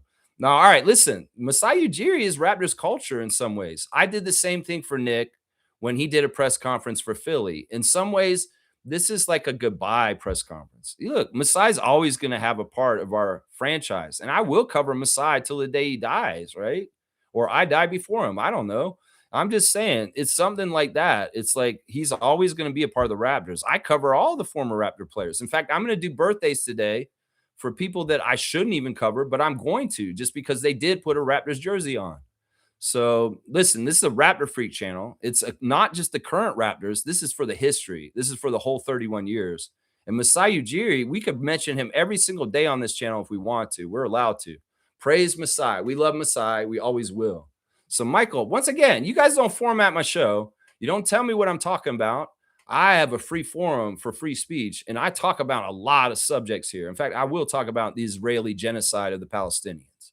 A lot of other people won't talk about that right now. Michael, shame on you for saying that about RJ Barrett. You got 2 strikes. If you have a third comment that rubs me the wrong way down the road, like telling me I can't talk about Masai or that RJ's out, I will cut you out of the channel like I just did that other guy. So be careful. I would just say that. If you value wanting to comment on my channel, well, might kick you out in just a second, depending on your next comment. We'll see. Let's see. Fiercely saying, plot twist. Masai gathering money to build a reputable and bona fide league in Africa. But jokes aside, I believe you, Lex, when you sensed he was sad and hurt. That alone can make you shift your perspective on loyalty and money. Well, it's not as in some ways, I feel like you're reading this the wrong way. In some ways, look, he has loyalty towards the city of Toronto. He has loyalty towards the country of Canada. He has the loyalty towards the Raptors team. He does not have loyalty to Ed Rogers III. And that's the only person. Every single other person he does. In some ways, does Ed Rogers ruin his love for our city and our country and our team? No. It's just like DeMar. It's just that he doesn't work for us anymore. And it's just different like that. There's always going to be a special place in his heart. And there's always going to be a rooting interest for our team on the down low, even though he works for the Mavericks. That's just the way he is. It's not that he's unloyal to us at this point. It's that he was dismissed by an asshole MAGA owner named Ed Rogers. And that's the whole thing of it right there. So let's not make this anything kind of totally different. I mean, sure, the money may have changed Masai a little bit. Who knows? But the money, if he earns it, he can direct it into very philanthropic kind of things like he has already. And that's the part of it that makes it better too. Maybe these money is not spent on bombing Palestinians. It's spent on basketball courts in Nigeria instead. So it's that kind of stuff right there. Yeah, Infamous. Awesome to hear from Infamous, man. Please call. It's been a while. That's right. Reggie's saying he's not hurt, man. He's still involved in the tempo. If you watch the press conference, Reggie, when they brought up like his past year and like things, like he really sounded like he did not like not being involved in the NBA and competing. And in some ways, the thing he loved about being on the Raptors and being with the Raptors was that ability to have a vessel to direct and compete and do what he does and what he loves to do. He's a very competitive person. He loves that job title and that ability to run a team to try and to get towards that goal. And sitting on the sideline for the past year was not easy. And also, you can tell he was hurt because he honestly did envision himself being around the Raptors for his life. This is the thing. This is not what he expected to be doing yesterday. He was supposed to be no detour, going on the path with the Raptors going forward. But Ed Rodgers was that roadblock that put him off the road. And that's all it is right there. If he had his perfect way, he'd still be involved with us. It's just that our asshole, racist ass owner is the problem. That's what it is right there. He's still involved with the tempo and he's still connected to Toronto. And in some ways, that's a godsend because, Raptors fans can be like, oh, Masai's turned his back on Canada. He's working for the Mavs now. No, he hasn't, because he's a principal owner of the tempo and he's got his hands in our WNBA team. And he's not running that team. He's running the Mavericks, but he is somebody involved in the organization for the tempo. And he does have a tie to our city still. And in some ways, that's the gift of Larry Tenenbaum saying, yeah, I still think you need to be involved. And this city loves you and this country loves you. And you know what? Here's a percentage of the ownership of this team. It's like kind of like that. Fiercely saying, I agree with Stargate. Cooper may have better chances of signing rookie extension if there's a clear and winning direction. Masai is the person for that, but I also see his tenure being short. We'll just have to see how it goes. In some ways, it's been a dumpster fire the whole time since Nico Harrison and Luka and everything since then. It's just going like that. Fiercely saying, Dr. Alex won't have the Raptors. Dr. Alex won't leave the Raptors until they get another championship. Also, why a drastic career change when you're up in age? Yeah, I don't see it. I don't see it myself. He would be the one that I would worry about the most. And the only reason why I brought him up is because of Masai's comments on sports science and medicine, and that he thinks that the biggest area that the Mavericks could improve is in that area. So it sounds like he's going to overhaul their medical staff and make them way more capable and more top-notch like ours has been. So I think that's one of his first priorities. That's right. That's your take, but he may see things differently.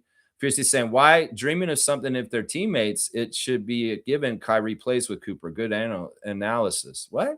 Why dreaming of something if they're teammates? That's what I'm saying. He's already on the team. And anyway, I don't want to backtrack on that one. All right. Cool Cat's here. Coach Cool Cat, good morning. Good morning, Raptor Freak crew. Masai still has that burning desire to win, so he is pursuing one of his goals. I'm supporting him. He's happy to have Cooper Flag. Rodgers did not do right by him. Can't dim that. Can't dim his light. Yeah. Yep. These are a lot of themes and things we've been kind of going over just now. That's for sure. Yeah, he wants to keep playing. He wants to keep being in the fray. He wants to keep having a horse in the race. And he can vicariously have a horse in the race through the Raptors, but not be working in the NBA. No, he wants to be involved. He can't sit still. He wants to be in rooms, and he wants to be making decisions, and he wants to be helping to shape an organization towards Larry O'Brien. And that's what this is. That's the feeling I got from him yesterday.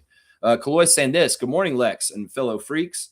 The media spins everything that happens in the NBA is somehow bad to the Raptors, like how this Masai signing will be bad for us. Let's not give in fear-mongering. Yeah, this is totally right. and they're doing it already this summer, right away. The fear-mongering around contracts, the fear-mongering about poaching people from us. It's so dumb. They see we're confident and we have a lot of good things going. Some ways they want it not just to be shaky for the fans. They want it to be shaky for the players and maybe gaslight them a little bit and make them feel like, man, you're wasting your time in Toronto. You need to get out of there. When we have a stable core, we have a core that really loves playing with each other and in the same team here in Toronto. People are trying to bust that up, just like they did when they tried to bust up our championship team with Kawhi and everything after that. So this is totally true. Kaloy's right. They will try and spin everything negatively towards us. Let's just put it that way. Let's do Raptors Redditor of the day real quick. And this is interesting, guys. This is going to be different. Champion Times 99 posted yesterday, and it's condolences to Nick Nurse. And look, somebody just told me, why are you covering Masai? He doesn't work for us anymore. Well, I'm covering Nick Nurse too, because he's a coach of the Raptors when we won the championship. And even though he coaches the Sixers now, we have hearts and we feel for this guy because his brother Steve died last week. Steve Nurse was 62 years old. And in the middle of the week last week, in the middle of the series against the Celtics, his brother just died. And in some ways, this makes more sense about why the Sixers went above and beyond and beat the Celtics on Saturday in Boston in Game 7. Just do it for Coach. Coach is hurting. His older brother just died, Steve. So we heard that Nick Nurse had to take off from the Sixers team on Monday night after they lost the Knicks and go straight to a funeral yesterday, and then turn around and go right back to the team to be ready for Game 2 with the Knicks and the Sixers. So we have condolences for our championship coach, Nick Nurse, from Toronto right now too. And in some ways, look, there's some things that are above and beyond being a snake and running our team in the ground. The last year he was coaching our team, but also he's a human, and I feel for him in the sadness of the passing of his brother. So yeah, that's the Raptors Raider of the day, showing condolences to Nick Nurse, and we'll go along with that and show our condolences here on the Raptor Freak channel too. It's a sad story, man. It's a sad story. I know Nick has a lot of siblings, but it's still a very, very, very sad story for sure, man. That's right. Let's see. G saying this: when Cooper got drafted, I mentioned here that he reminded me of Scotty in some ways. Maybe they have similar strengths and styles. Maybe Masai saw that too. Well, look, he's gonna tout the flavor ice cream that he's selling at his house, whichever ice cream it is, right? He could be signed with the Lakers, and he'd be touting Luka Doncic and Austin Reeves more than it's just where he is, and he's there, and that's the person he's got to put on display and sell as the main franchise player for that team. So that's just part of his job, right? That's part of his job. I'm resentful. I'm so resentful to Rodgers for this. I'm not. Because in some ways, once again, I understand what you can and cannot control. We can't control Masai getting fired from Rodgers. We can't control Masai hiring by the Mavericks. We can't control this. So we can only react to it and go with the flow of how it goes and be ourselves and stay strong in our convictions on how we feel. That's how I feel about it. I can't have animosity towards Rodgers right now. I know maybe down the road, I may have more animosity towards him because of things that happen to our team. But if you really look at things the right way, G, you can think the Raptors are in a good spot right now. Everything is sunny and good, and we're going the right direction, and things are okay. And that's the kind of like you take it by a status check every once in a while. You status check things with the team. If things are not getting interfered with by Keith Pelly and AI, if Rodgers isn't cheaping out, if we're healthy, we're moving the right direction. We seem like we have a very plausible, good future where we can compete. I got to support them and say, he's doing fine. I think the first year of Rodgers being in charge has not been bad. I think that there's things that are different and that it's not totally as good as it is without him in charge, but it still hasn't been a shit show, awful, totally awful thing is what I'm saying. So we got to be kind of tempering things as far as like, wow, this is so horrible, or wow, this is so great. Let's kind of just like take it for what it is and roll with the punches and make the best of whatever it is what I'm saying here. Yeah. Fiercely saying kudos to Lex and the Raptor Freak family for supporting each other in our daily struggles. Yeah. And then speaking of this, guys, I did get word right after I came off the stream yesterday that my 103-year-old grandmother, who was going to be 104 in June, did pass away early in the morning yesterday at 3 a.m. in the morning, like the night before I did my stream yesterday. So my grandmother did transition yesterday, and we will have her funeral next week. So it's just part of it. It's just a part of everything. It's ultimately what happens to all of us, and that's just how it is. That's just how it is. Reggie's saying this: Ed Rodgers and Patrick Dumont are the same type of owner. They're in the same circles. Yeah, this is definitely true. Now, it could be that, once again, the difference is that Patrick's enamored with Masai and his charisma and who he is, and he's very much all for that. Now, these power player guys, if they get kind of looked at the wrong way or said something the wrong way, could they turn on somebody? Yeah. Yeah. And it could very well be, like I said, there's something about Rodgers not liking Ujiri that's more than basketball. It's not a basketball move because the man's an exceptional executive. He's the best executive in the NBA. And it's stupid to just fire somebody for personal reasons. And well, at some point, would Patrick Dumont have a personal reason to fire Masai? Probably at some point because they're disagreeing. Kaloy saying, luckily, Dallas is in the West. Masai was working his magic in that pressure, but fuck the Adelsons, man. Let's take this good thing. We would have another front office that we would have good relationship with. Yeah, that's what I'm not trying to look at the pluses of this. It's true. He's in the West. He's not in the East like Nick is. And in some ways, that's a good thing. And like I just said, there may be a better trading channel with the Mavericks. Like, what if we traded to get Kyrie all of a sudden this summer? Because Kyrie don't want to be there. And Masai's like, you know what? If I send you to Toronto, you can be as outspoken as you want about Palestine. Trust me. Maybe you can't be, though, because in some ways the owners have cinched up the whole entire league for the storylines and their stances politically on the genocide in Gaza. So I don't know. I mean, I don't know. That would be an interesting thing that happened if Kyrie gets traded and somehow, some way he's in a Raptors jersey next year.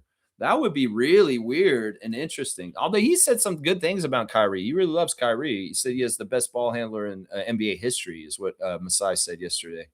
Let's see. G saying this. Leafs missed the playoffs for the first time in 10 years and had more of a chance to lose the pick, but it ended up winning the lottery last night. This smells of mass situation. Not complaining, though. Yeah, I heard that the Maple Leafs won the draft lottery last night. And in some ways, is Keith Pelly going to give all the credit to Matt Sundin and this new guy that he just hired that's an idiot? Maybe. I don't know. Who cares? In some ways, it's good for Toronto. It's good for us, I guess. Toronto got the number 1 pick in the NHL draft. Woo! Yeah.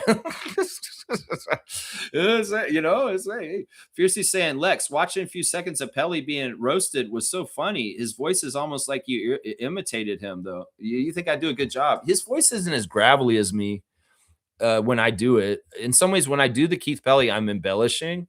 And it's really when he's the bad guy, he puts that gravelly part in it. But if he's trying to speak normal and just kind of do a press conference to be delightful or inviting or positive, he'll have a very clean voice more and it'll be less gravelly. But when he wants to be an asshole, he'll put that Vince McMahon growl into it. You're fired. That's kind of the influence of what my impression of Keith Pelly is when I do it on this channel, is that I'm taking a little bit of real Keith Pelly and I'm adding Vince McMahon asshole boss character from WWE Raw days in the late 90s. Yeah, that's what that is like it's a little bit of Vince McMahon mixed with Keith Pelly. Is what that is right there. Yeah, Stargate saying, interesting theory with Masai Road to the commissioner's office. Yeah, there's a lot of overtures about this. He's so held in high esteem. And if you really think about it, the way he would do that job would be crazy good. But the problem is that his background is not in law. That's the big deal. And that's why that may not happen. Is Adam Silver, David Stern, and all these guys before them, J. Walter Kennedy, all these other old commissioners, they're all lawyers. And they come to that job through the law profession. Masai comes from basketball. He comes from scouting, and he comes from GMing. And it would be a different kind of leader for the NBA. It may be actually a very good leader for the NBA to have. But once again, we got to realize the power of being in charge of the NBA is to be beholden to the big executive corporations like Disney and ESPN and Peacock and Amazon and everybody who's involved now. And that job is not just running the league, but also a lot of behind the scenes PR and politicking and keeping different people appeased. So, Masai said this in his last couple months in the Raptors last summer, that my job is for a bunch of bosses. My bosses are, well, the owners, obviously, Ed Rogers, Larry Tenenbaum, Bell. And then my bosses are the players. I have to do things to help Scotty and Pascal and Colin Murray-Boyles and different people like that. But also my bosses are the fans. And the press too. He named everybody else as his bosses. And I think that in some ways, some of the people around the league heard that and it's like, well, this guy, he's willing to be a worker for anybody. He has no ego. And he looks at everybody else as people he's working for. And that's attractive to egotists who want power. especially somebody who's talented and charismatic as Masai Ujiri. So in some ways, Patrick Dumont probably looks at him as somebody he has in his pocket for him to utilize, as we've said before, to kind of be helping with PR, with the fan nation, and different things like that also. Yeah, that's what I say right there. That's right. That's it right there. Let's see. Kaloy saying it's sad to see Masai lift up another team, but left us in good hands. Bobby and Darko. You know what? He didn't leave us. He was asked to leave. He wouldn't have left us if Ed Rogers hadn't done that. And well, that's the travesty of it, but it was inevitable and it was going to happen. And we were all bracing for it. So it wasn't that shocking when this happened last summer, when Keith Pelley dismissed Masai Ujiri the day after the draft. That wasn't that shocking. We knew that was coming. We all knew that was coming. That's right. Let's see. Fiercely saying, Lex, are we allowed to add a second tempo player on our WNBA fantasy league, or does the rule remain? If you really want to go get a second player, I think it's a free for all at this point. I think in this first season we'll relax that rule, but we will institute it for next year. So next time I go and see Jamie, I'm going to explain the rule to him about our fantasy leagues, and hopefully he'll understand it. But yeah, if you want to do that, Fiercely, go ahead. Go ahead. You can do that. You can do that for sure. Stargate Stan, I say RJ code. No, it's DeRozan code. In some ways, he's the predecessor. And honestly, RJ follows DeRozan because when he was a kid, he's who he watched in the Raptors jersey. So a lot of the influence on RJ coming from DeRozan is very good. And Scotty was professing his DeRozan code on Monday too, saying that he's going to be working on so many new skills and getting even more better as a superstar in this league. And that's DeRozan code. That's the DeRozan code, is the off-season work where you improve your game every single year, no matter if you're at year 2, year 5, year 10, or year 15, or even approaching year 20, like DeMar DeRozan is at this point. Yeah. Darko code, I don't know if that's something. I mean, I kind of get what y'all are saying, but I think all coaches are ultra competitive and really want to win bad. And that edge that you know what, you could call it Darko code to me would be like kind of like what they were saying on the phone, that it's like a family atmosphere. It's like setting the tone of culture through bonding and having real relationships. That's Darko code to me, is that. Because like the other thing about competing and stuff, that's to all the different coaches in the league. They're all the same on that, you know. Neil's saying this, Colin Murray-Boyles is under a rookie contract while Jakob's contract exists. So Colin can grow while having the security of Jakob around. And we use a 19th pick to get a center. Our future is even better. Well, Neil, I don't see Colin and Jakob in the same position.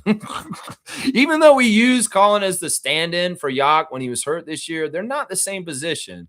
And we're not grooming Colin to take Jakob's spot. That doesn't make any sense to me because Colin is not a true center.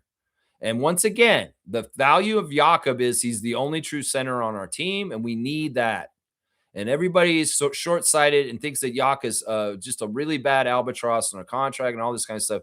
You're idiots. You're not understanding the truth about Jakob, that Scotty needs him. He said it on Monday. He's very expressive about why Jakob is so essential and important to our team. And a lot of the Raptors Nation on Reddit got it because they started saying, well, Scott wants him, so he's here. And we need to get with that. Because Scotty, in some ways, he knows better than any of the fans. So, you know, that's the thing. If Bobby and Ed Rogers don't have a problem with Jakob's contract, we shouldn't either.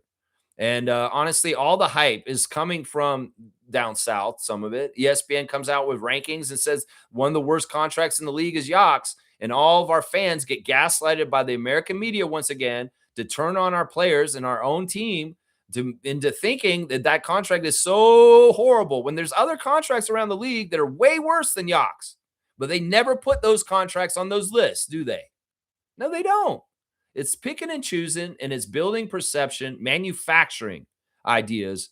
And we get hook, line, and sinker by a lot of these Raptors fans up here that hear this shit, and then they go forward with it, pushing it further because they heard it from ESPN. ESPN's not our friend.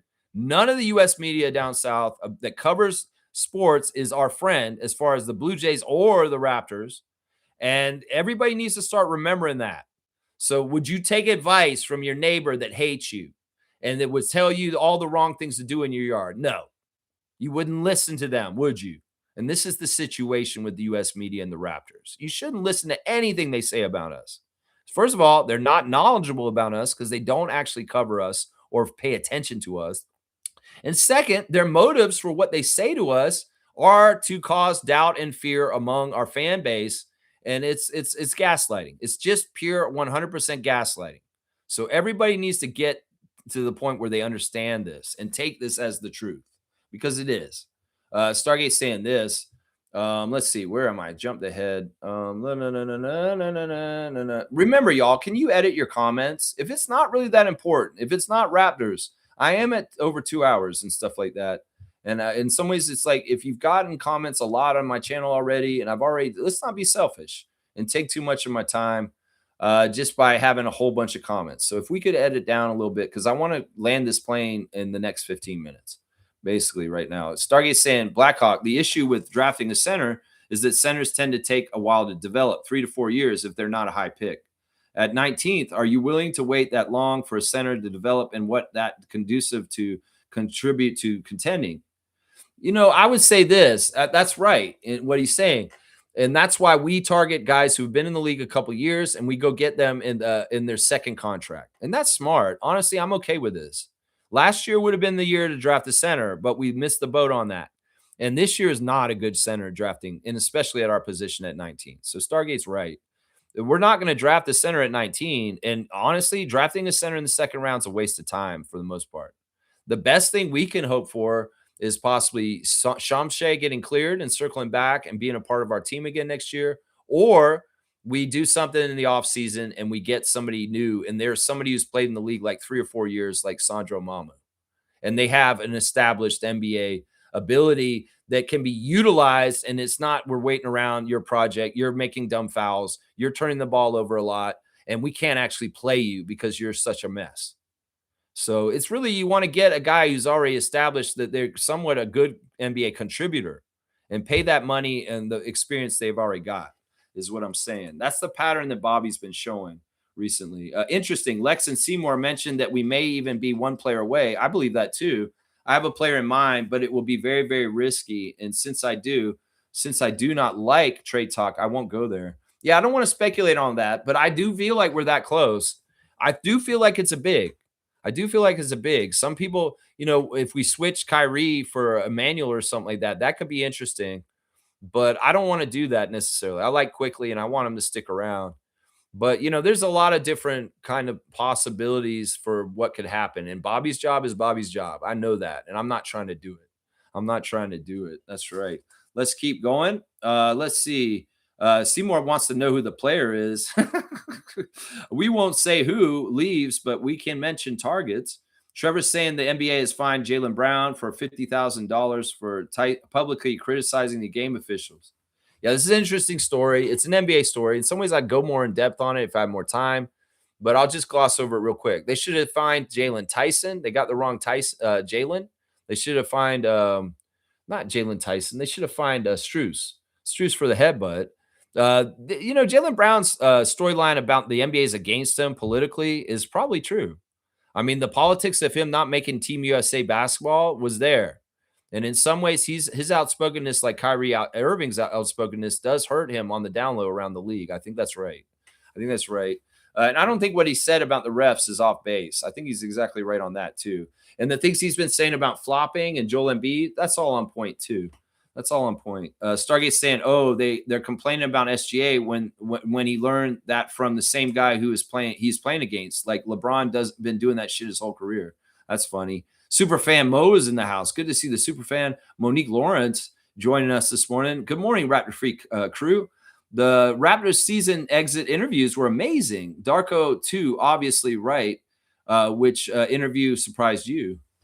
I don't know. They were all pretty run-of-the-mill. I think that, I was surprised that RJ, once again, so openly professed he wants to stay a Raptors whole career and be there. I mean, in some ways that doesn't help him with leverage, but it also at the same time is a beautiful thing, the pure truth of RJ saying that. I like what Mamu said. I think Mamu was very open about his situation this summer and very clear about it, that he's going to make the right decision for himself. But the right decision for himself may include very much the Raptors because he does love being in Toronto. So there were a lot of good little nuggets from the different interviews and signals on certain things. You know, certain things are signals. Always a pleasure to have you here, Monique. We love you so much. Stargate saying, so now it's SGA doing it and being successful with all of it all of a sudden, and it's an issue? Fuck out of here. Yeah. Interesting takes on the call with Stargate. Kaloy saying, laugh out loud. We have to just talk about sports and not politics, guy, even when all this shit is going on. I know. I'm sick of this shit. Freedom of speech is under fire in the world today. And honestly, I'm going to be one of the brave ones that will hold that flag and carry it forward, even if it's dangerous, even if there's people saying, shut up and all this stuff. People want to cover up their ugly racist sides with all their bullshit, with their different techniques. And well, if that hit you hard, earlier caller or earlier messenger, well, if that pisses you off, well, then maybe there's some soul searching for yourself that you need to do. Seriously, I'm not trying to divide anybody. If you're white persons that threaten about me talking about race on here, get over yourself. You're egocentric. And honestly, you're not the person that's getting subjugated to stuff. Trust me. Oh, white males are so under attack right now. That's absolute horse crap. Absolute horse crap. White males are using that bullshit because they're ultra sensitive and they aren't used to being the people that get shit on or get problems and stuff like that. And that's not even what's happening right now. Y'all have the power. And you don't get to deal with half the issues that other people deal with. And this is a white male saying this. So it's like white males that think that you're under attack by all this shit. You're bullshit. You're so full of shit. You know what it is? We've been fucking domineering this world in a fucked up, racist, sexist way for years and years and years, since the beginning of time. And in some ways, things are changing a little bit more progressive and equality. And I'm here for it. Honestly. You guys want to be scared little cowards because you're worried about this and that? Well, you're fucking weaklings. Face it like a man, you sorry ass white males that are so scared of the world right now. You fucking cowards. Let people have equality. And if you are good at your job and you do things right, you have nothing to worry about. But if you're a sorry ass piece of shit that has to hold other people down to hold your position, well, you deserve to lose your position. And that's what I say to you. So quit whining and crying, people that look like me and have the same genitals as me. Yeah, you're fucking losers. I feel so embarrassed by white males that whine and cry that they're victims and they're being attacked. You fucking sorry ass pieces of shit. You're not under attack, you sorry shits. You're fucking over everybody else like you have for hundreds of years. So there's a real take from Lex right there. And if that pisses you off, good. Because honestly, listen, we should all be working together. And if you can't see it from my perspective, well, you go ahead and be in the old age and stuff like that. In some ways, you'll find out eventually what's going to happen. That's right. That's right. Let's keep going. All right. Trevor's saying TSN ranks Brittany Sykes and Marina Mabrey as two of the top 50 WNBA players going into 2026. Yeah, I don't care about their rankings. This ranking came out like a week or two ago. And they've got Marina at like 31 or something and Sykes at like 29. They're right around 30. They're like in the top 30, real close to it. Yeah. G saying Mariella Fazula's dad is very popular and accomplished Euro player. You know, bringing her in could bring all those crazy Greek fans. We know how Greek fans are about basketball.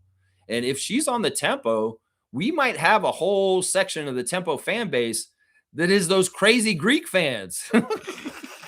We learned about that when we traded with the Kings to get that guy who was supposed to play in Greece that they all wanted so bad. And they started showing up in our chat talking about let him go. And Masai did that badass move where he said, yeah, just rip up your contract. We'll let you walk and go back to Greece and be the MVP. But yeah, Greek fans may be involved if Fasula is on our team, is what I'm saying. Trevor's saying Hotel X becomes official hotel partner of Toronto Tempo ahead of the inaugural season. I don't care. That's corporate shit. I don't give a shit about that. Trevor J saying Nick Nurse is away from the team. I've covered that already. Superfan saying condolences to Jamal McGlure. His mom passed away. I hate to hear that. Big Cat's mom passed away. That sucks, man. Yeah, our condolences to Raptors All-Star and great Canadian Toronto player Jamal McGlure. Yeah, you know what? If I see him at the CBL game this year, I'll mention that to him, give him my respects. Seriously, because I see Jamal all the time, all over the place here in Toronto at different basketball events. I saw him at the last Raptors game I went to and said hi to him. So, yeah. Stargate saying, sorry for your loss, Lex. May your grandmother rise in power and take her rightful place among the ancestors. Man, listen, the thing with my grandmother is that her husband died in 1985. So she lived 40 years after him, and now they'll be reunited. So there is a real positive feeling from that. And, she's going to be buried right next to him in North York. And, that'll be special. I mean, I've been going to my grandfather's gravesite for decades, decades and decades and decades. And she was always so loyal to him, even as a widow, that she's just undying crazy love and passion for him, even after he was gone for so long. So this is special for that they'll be reunited. That's part of it right there. My ancestors will be reunited. And that's powerful. That's powerful. Yeah. Seymour's saying powerful.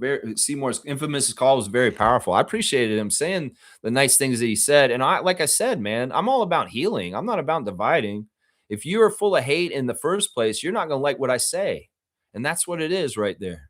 The person who commented earlier and made that thing towards me, look, if you're for hate, you're not going to like what I say. And you're going to think I'm the one who's for hate. I'm not for hate. If you identify with something that I said that I was against, well, you're on the wrong side. You're on the wrong side. I'm going to tell you right now, conservative right-wing politics have gotten us to MAGA America and the mess we're in right now. And this mess isn't confined to the stupid-ass United States. It goes globally, and it's a whole big problem for everybody. So, conservative politics have led us to fascism, and fascism isn't right. Liberal politics will get us to democracy and freedom for all. Progressive politics will do that, but conservative fascist politics will get you to where we're going to now. And that's why we have to fight the power. And that's why, in some ways, I would say general strike, United States, go off your job, every single person, and do it for like 2 weeks and watch just how powerful you are. Because seriously, if you guys do this correctly and you really bring the machine to its knees, you guys might be shocked just how quickly things could change in the right way for your country. Seriously, you can try and do it through the ballot box, and you try and make all these elections go the right way, and they look like they've been going the right way. Almost every single one of them, a referendum on the criminal in chief, Donald Trump. But don't count on the ballot box to reform that country into the right place. You're going to have to overcorrect on this. You're going to have to punish every single criminal in charge with this administration right now. You're going to have to take every single place that he put his dumbass name up, like the Palm Beach airport, where he wants to have exclusive selling rights to sell only Trump items there to make money and grift more off your country. How the hell did he become $4 billion more richer in the last year? Hello, Americans. Because he's stealing your tax money straight from your pockets to his pocket. So look, you guys can figure it out down there. Y'all need to make the wheels stop turning. And if you can do that for an extended period of time, you might be shocked at the results you can get from it. So have the balls to do it, America. Walk off the job. Get out of your safety zone and do something that's not for yourself, but for your family's future and your children's future. Because if you don't change it now while they're trying to install it, while they're trying to start all this mess of a surveillance state and all the bullshit that they want, it will come in and you won't be able to change it as well after it's already installed. So you need to do it now. You need to do it now. And if you don't do it now, you're going to have regrets and you're going to have bad feelings and you're going to feel like you failed your children, your grandchildren, and your great-grandchildren, because they will be indoctrinated into a world that Larry Ellison and Alex Karp have envisioned for you. And Peter Thiel, these are not people you want in charge of what will be the future for your children. Just trust me on that. You can go do the investigation and research, and you will find out real quick. These are not people you want to be setting the rules for going forward. It's not who you want. Trust me. Yeah, let's keep going. Let's keep going. Let's see. 103 years. Wow. Rest in peace to your grandmother. Yeah, I'd say 103.9. Because on June the 12th, she would have been 104. Yeah, 103.9. She's getting real close to 104. I thought she was going to make it. But when I went to see her last week, I knew she was close. And I mean, I feel so lucky and blessed, man, that I got to see her in the last week of her life. I held her hand. I looked into her eyes. I said, I love you. And she said, I love you back. So I got closure. And I feel very lucky and blessed for that. I really do. All right, I don't want to do this. I don't want to do this. I told myself I'd talk about her, but I don't want to do this. So I'm gonna keep moving. All right, I'm gonna keep moving. Condolences. I appreciate that, Seymour. Yeah, same for Jamal McGlure's mom too. Yeah, there's a cycle changing, and the old cycle's ended, and we're just starting the new cycle. And there's going to be a lot of change right now. It's coming. Yeah, Ted Turner also passed away. Ted Turner passed away. That's sad. In some ways, Ted Turner was an asshole and a jerk and kind of messed up. It's kind of sad that Ted Turner dies this week, the week that Donald Trump is taking all protections away from his beloved bisons. This is such an idiot, Donald Trump is. He's opening up all the protected lands in the United States for all kinds of things. And he's like, where the buffalo roam? Yeah, fuck that. Fuck the buffalo. We want more cattle ranchers. And Ted Turner himself was a very big proponent for protecting buffalo and having wild lands for buffalo. That's why he had his Ted's Montana Grill, where he sold bison burgers, because he was sustaining buffalo and bison in the Western United States on huge swaths of land. And that was one of his favorite pet projects. So who knows? Maybe this declaration by Trump in some way broke the heart of Ted Turner. In some ways, that's sad. I mean, Ted Turner, and the other way that I like Ted Turner is for WCW, obviously. And the fact that he went against Vince and he actually beat Vince for a while. And, so Ted Turner is not a perfect person. In some ways, he's got a lot of issues, but also in some ways, he's a really cool person too.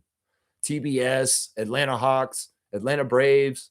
This is Ted Turner. That's Turner. That's Turner Broadcasting Network. You know what I'm saying? That sucks. I hate hearing that Ted passed, even though he is one of those billionaire oligarchs, right? He is one of those guys right now. That's right. All right, let me see. Where am I in the chat? I lost my place. Let's see. Fiercely saying condolences to the McGlure family. Superfan Mo saying, when I saw the Masai news, I was like, why the Mavs? I know, Mo. I know. It's a little weird. We have our theories on why it's the Mavs. We have our theories. Yeah. Why, Mo? The Mavs. It could have been a less destructive billionaire. A lot of them are really bad at this point. I think most of the owners of the NBA are assholes and really bad people. The Memphis owner is really bad. The Detroit owner is really bad. Our owner is really bad. It's like there's less and less decent owners like Mark Cuban. Steve Ballmer, I would want to think he's a good owner, but in some ways the aspiration stuff this past year has made me realize maybe Steve Ballmer's full of shit too. Mark Cuban was an amazing owner. Larry Tannenbaum, amazing owner.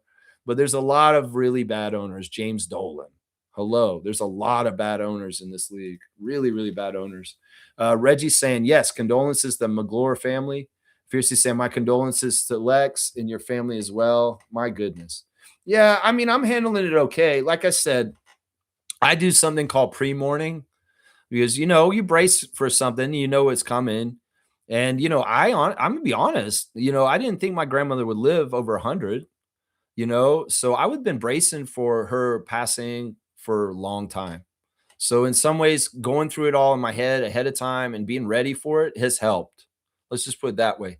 But when I see my family next week, when my brother shows up with his kids here in Toronto and my cousin from out west and BC's here, and I see her, it's going to be emotional for sure.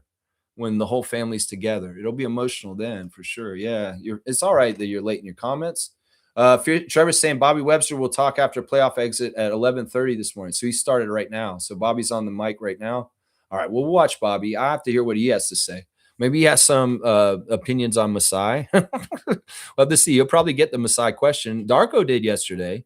Darko was very diplomatic. He said, I love Masai. Masai's a great man. He's going to do great things wherever he goes. And I'm happy he's landed on his feet in Dallas. That's kind of what Darko said.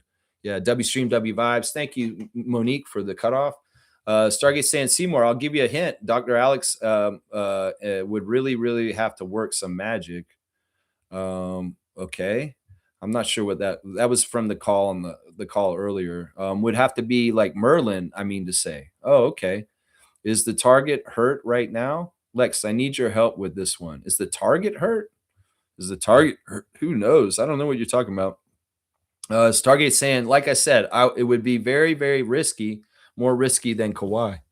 Well, some people are saying, all right, Giannis to Mavericks. Some people are saying Kawhi to Mavericks. I think they see that Masai was able to get Kawhi Leonard in Toronto.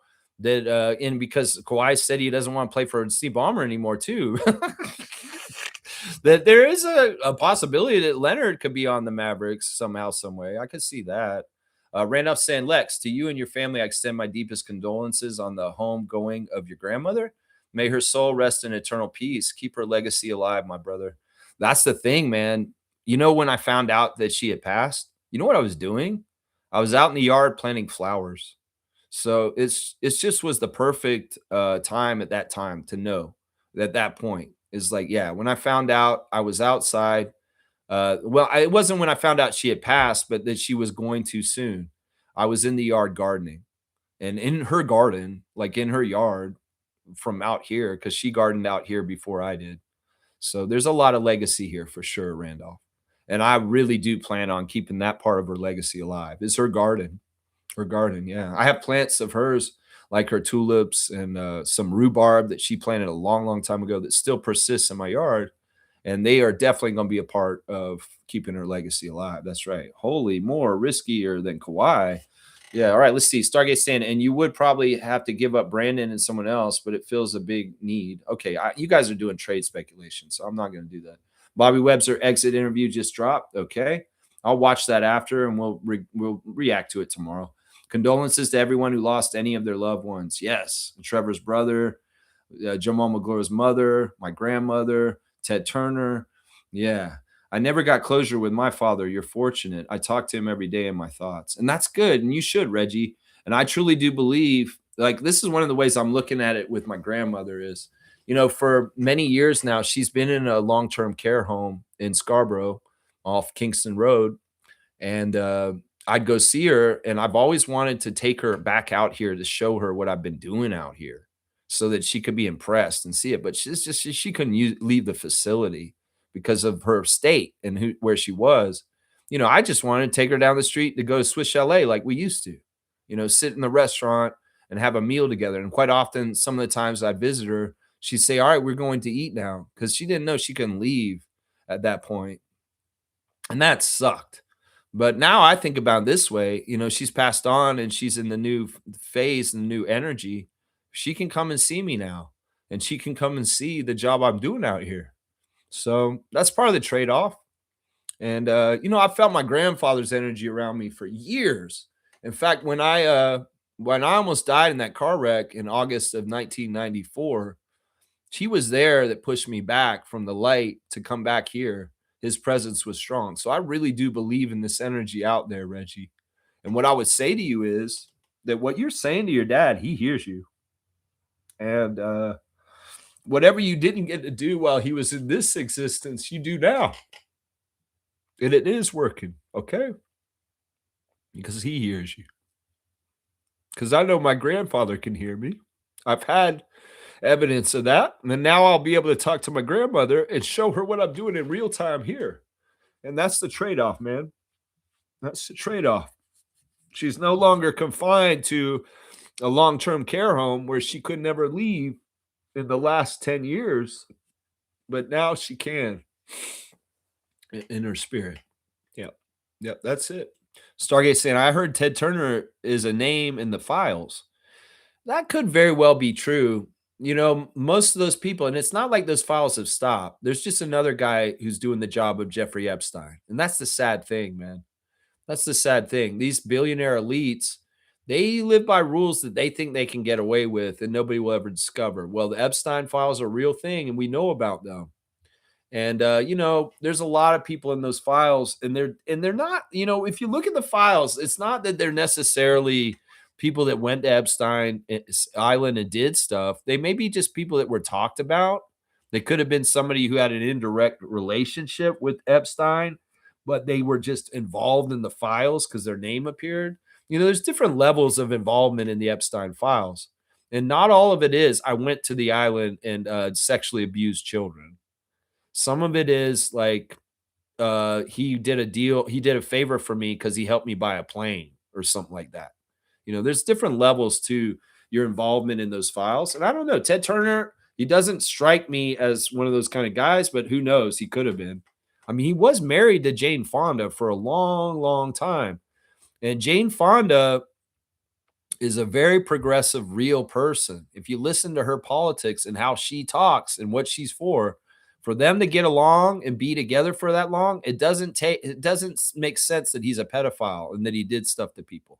If we're really Windhursting out, you think Jane Fonda would have been with him for so long if he had that deep, dark secret? That's what I would say. You got to think about it, right? You got to think about it. Trevor's saying, Lex, accept my condolences, man. Grandma gets to meet her father, God. Yeah, she gets to see her dad too. You know, her father, I have a picture of her as a little baby from over 100 years ago with her in her father's lap in Estonia. And I thought about that too, that my grandmother gets to see not only her husband that she's so devoted and loves so much, but she gets to see her younger daughter. She gets to see her mother, her father, her sisters and brothers, all have gone past before. So she's reunited with a lot of the family, you know? So that's part of it. I appreciate that, Trevor. Just like your brother's reunited with your ancestors too. That's right. So he's saying, I used to call my dad's old number just to feel close to him. I had to stop because I didn't want the new owner of the number thinking I'm crazy. Oh, that sucks that the number went to somebody else. Yeah, I have great memories with my grandmother. I don't really have the same kind of relationship most people have with their grandmother, with this grandmother. We were roommates. We were friends, not just grandmothers. I went and lived with her like 2 different periods of my life where I was actually living with her as a roommate in her house. And, you know, we got the chance around 2000 to do a cross-country trip, just the 2 of us from Toronto to Tallahassee. We drove on the road, on a road trip, just her and I. And she was like 80 at that time. So it's like I had a lot of great personal experiences with her. When we talked to each other, it wasn't like grandmother and grandson. We were very much like friends. And we were very open and talking in different ways. And she loved me so much.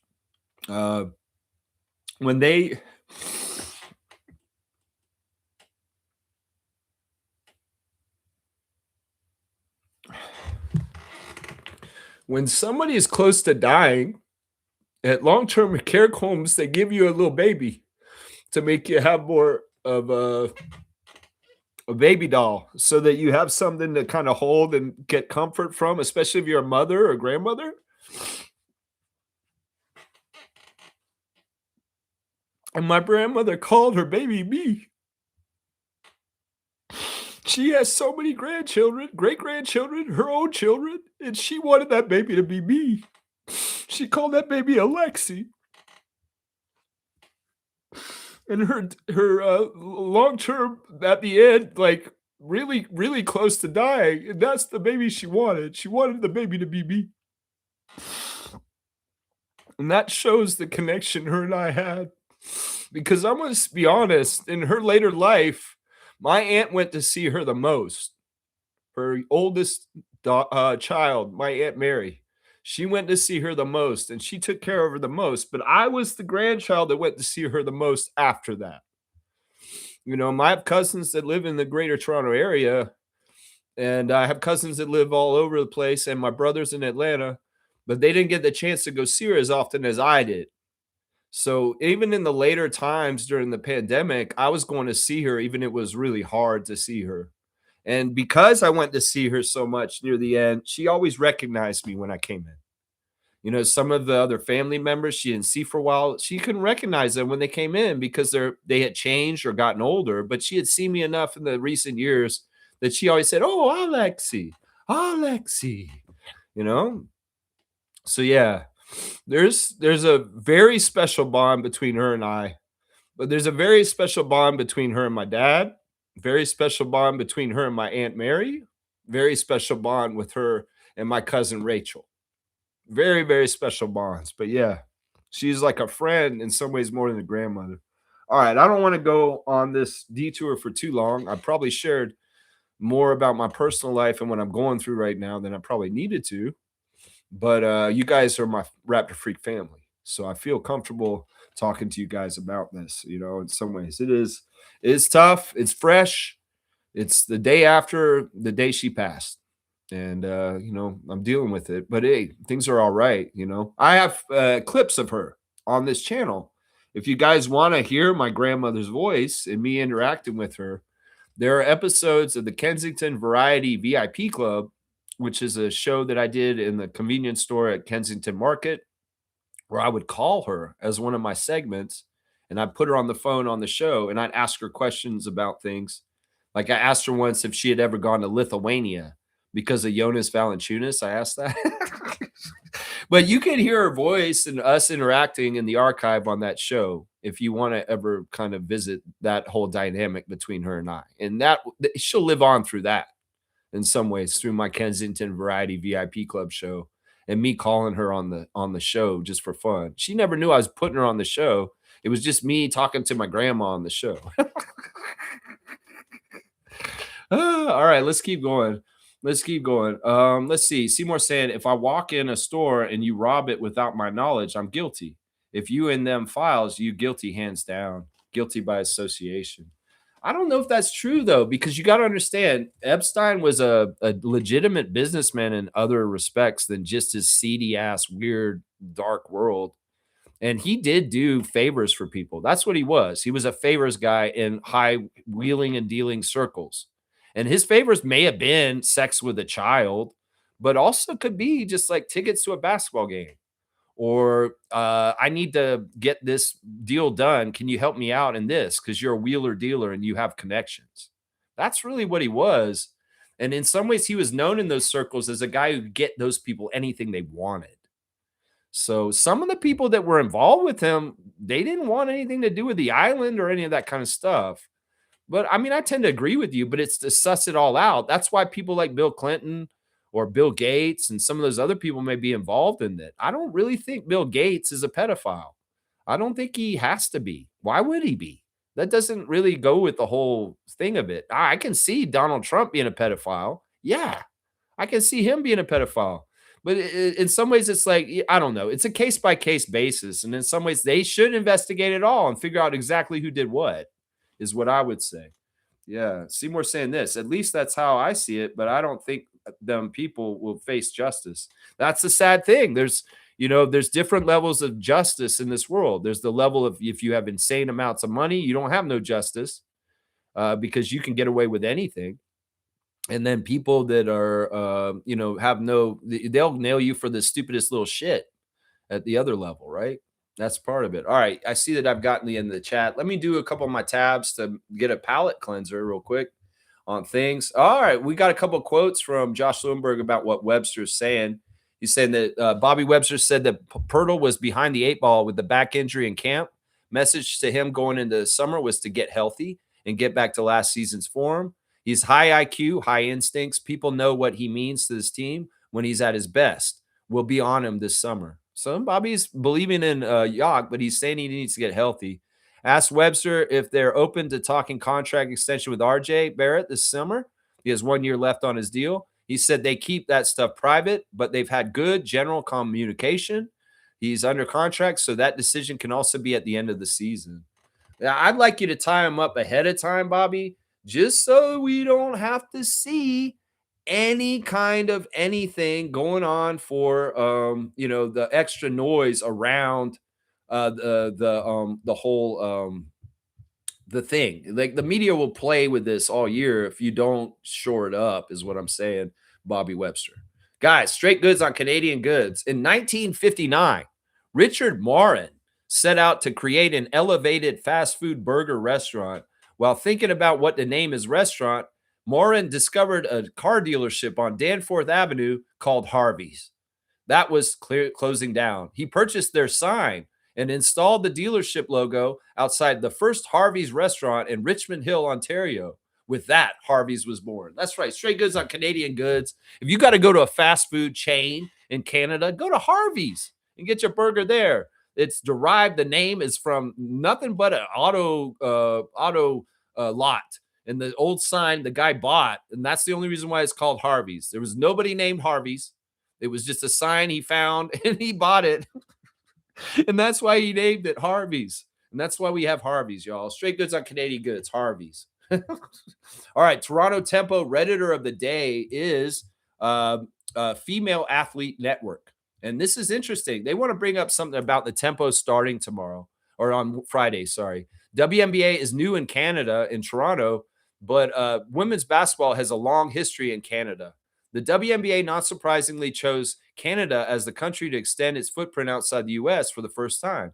But while the league will have a new franchise in the country with the expansion Toronto Tempo making their debut this season, Canada has been sending a pipeline of players to the U.S. for more than 3 decades. Kelly Boucher was the first Canadian player to compete in the league, playing a season with the Charlotte Sting in 1998. Stacey Dales was the highest draft pick of a Canadian, going 3rd in 2002 to the Washington Mystics. I think back to when I was growing up in the WNBA, when it wasn't even on TV in Canada when I was growing up, said Portland's Bridget Carlton, who is Canadian. So to have a team in Toronto in our country is just surreal. The young kids are really excited for it, to have access to that, and just women's sports being more visible. It's so exciting. It's too bad Bridget's not on the team. It sounds like she should have been. Yeah, so I like this Redditor kind of bringing up the history of women's basketball in Canada is not new, but there is a history there to take into account. So Female Athlete Network, you are the Toronto Tempo Redditor of the day. All right, happy birthday. We got a few today, guys. We're going to go on. Happy birthday to Sam Decker. Sam Decker played 1 game for the Raptors in what year was it? It was like 2018 or something. It was around our championship, but he only played 1 game for the Toronto Raptors ever, 1 minute on the court. But we'll say happy birthday to Sam Decker. We all remember Sam, right? Also, this is the birthday earlier that I was like, I don't really want to talk about, but we will. And that is Goran's birthday. It is Goran Dragic's birthday today, and he has turned 40 today. He played 5 games for the Raptors. Do you guys realize he only played 5 games that whole mess of time? He was on the bench, not playing for us most of that time. He only suited up for us 5 times. And then he made up some excuse why he can't play, and he sat on the bench for the majority of a West Coast road trip before he got traded. So, yeah, well, we got to say happy birthday to Tragic, because it is his birthday, and he's a Raptor. Happy birthday to Alexi and Jika. That's right. Alexi was on the Raptors for 1 year. He played 24 games, and he played for us in 2010, 2011. He's a center, and he averaged about 5 points per game when he was in a Raptors jersey. So we have to say happy birthday to Alexi and Jeka and Jisa. And Jisa, I always say his name wrong. And then finally, this is the big birthday today. The one we care about is our big science. He's 34 years old today. The Denver Nuggets, Jonas Valanciunas, is 34 today. The big Lithuanian. We love Jonas. Jonas is a badass. We're always going to love Jonas. And, you know, in some ways, people saying all this mess about Jakob. Well, look at Jonas. This man's still in the league. He's 34. And he's still playing tough and playing hard. Hopefully, Jakob can get his back strengthened this summer, and he can be still playing in his 34, 35 year, just like Jonas Valanciunas. Either way, happy birthday to Raptors draft pick and Raptors great, Jonas Valanciunas. It is his 34th birthday today. Yeah, there's your birthdays for the day. 4 of them right there. That's right. Let's see. What else we got that I should talk about real quick? I guess we'll do the classic card. We'll go ahead and do that next. Let's see. Let's go get the box. Let's see. Yeah. Seymour saying, I bet I eat that religiously, the barbecue chicken poutine to be exact. Where is that coming from? What are you talking about? Barbecue poutine all of a sudden. That's weird. Erg. Happy birthday to Jonas. Yeah, I'm happy about that. All right, let's do this one. This is a hard one. This won't be exactly an easy card. Let's see. Full name answer. This is a classic card of the day.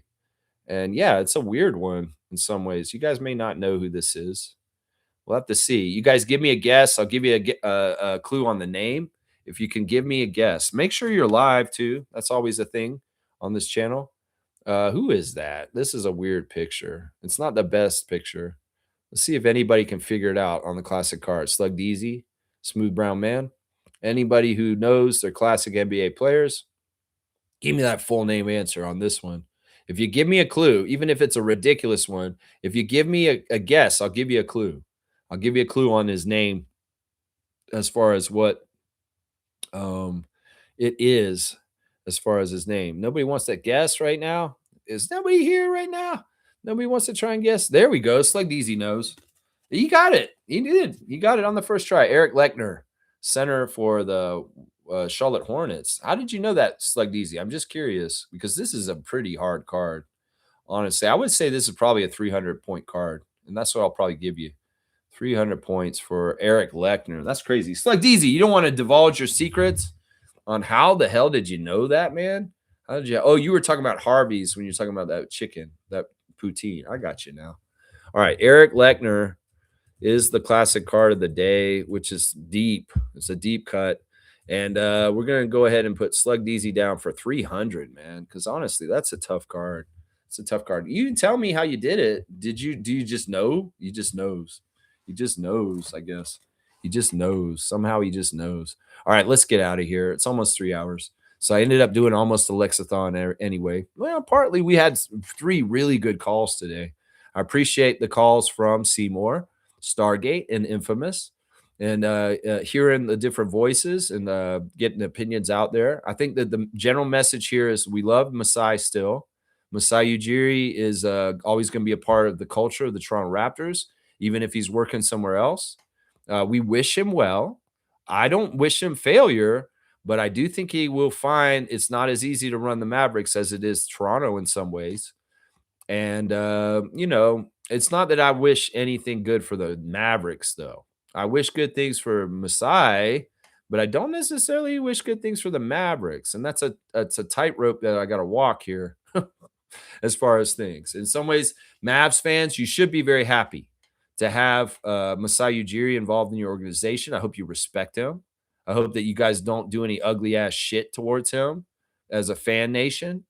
And, be very glad you have him. It is a good sign, and it is a good step in the right direction for your franchise.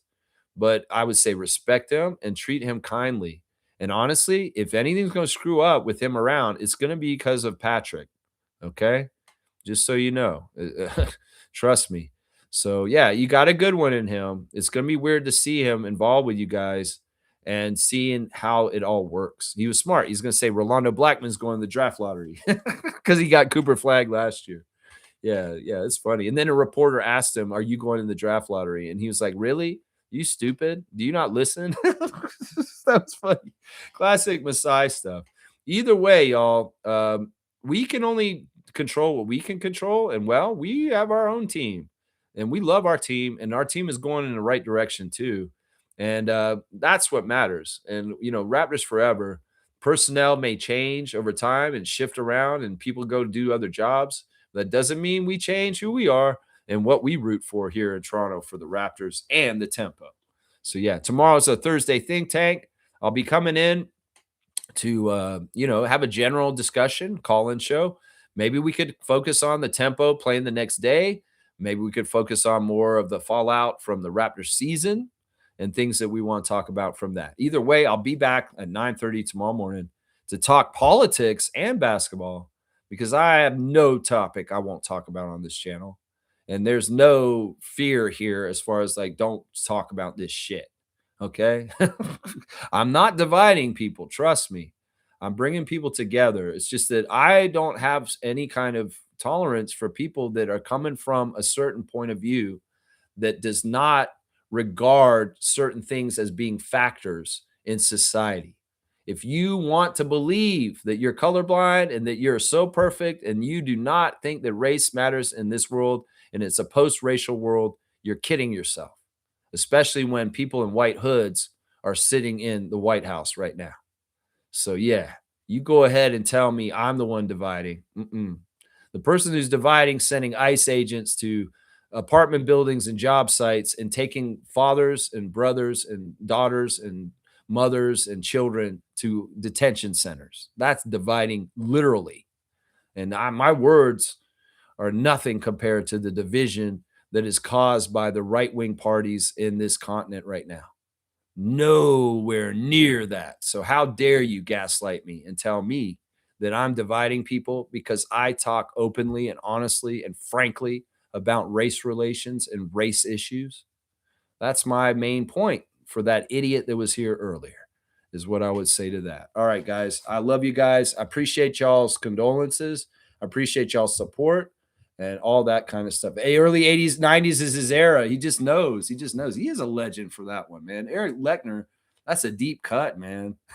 That's a deep cut, man. I don't think about Eric Lechner at all, and I was early 90s too, and I'm like, man, it's like that's really impressive, Slug DZ. All right, y'all, let's go Raptors. Let's go Tempo, and I'll see y'all tomorrow, 9:30 a.m. Thursday Think Tank, and I hope I'll get to hear some more calls from you guys, some great calls once again. All right, let's go Tempo. Yeah, and Raptors too. Ha ha!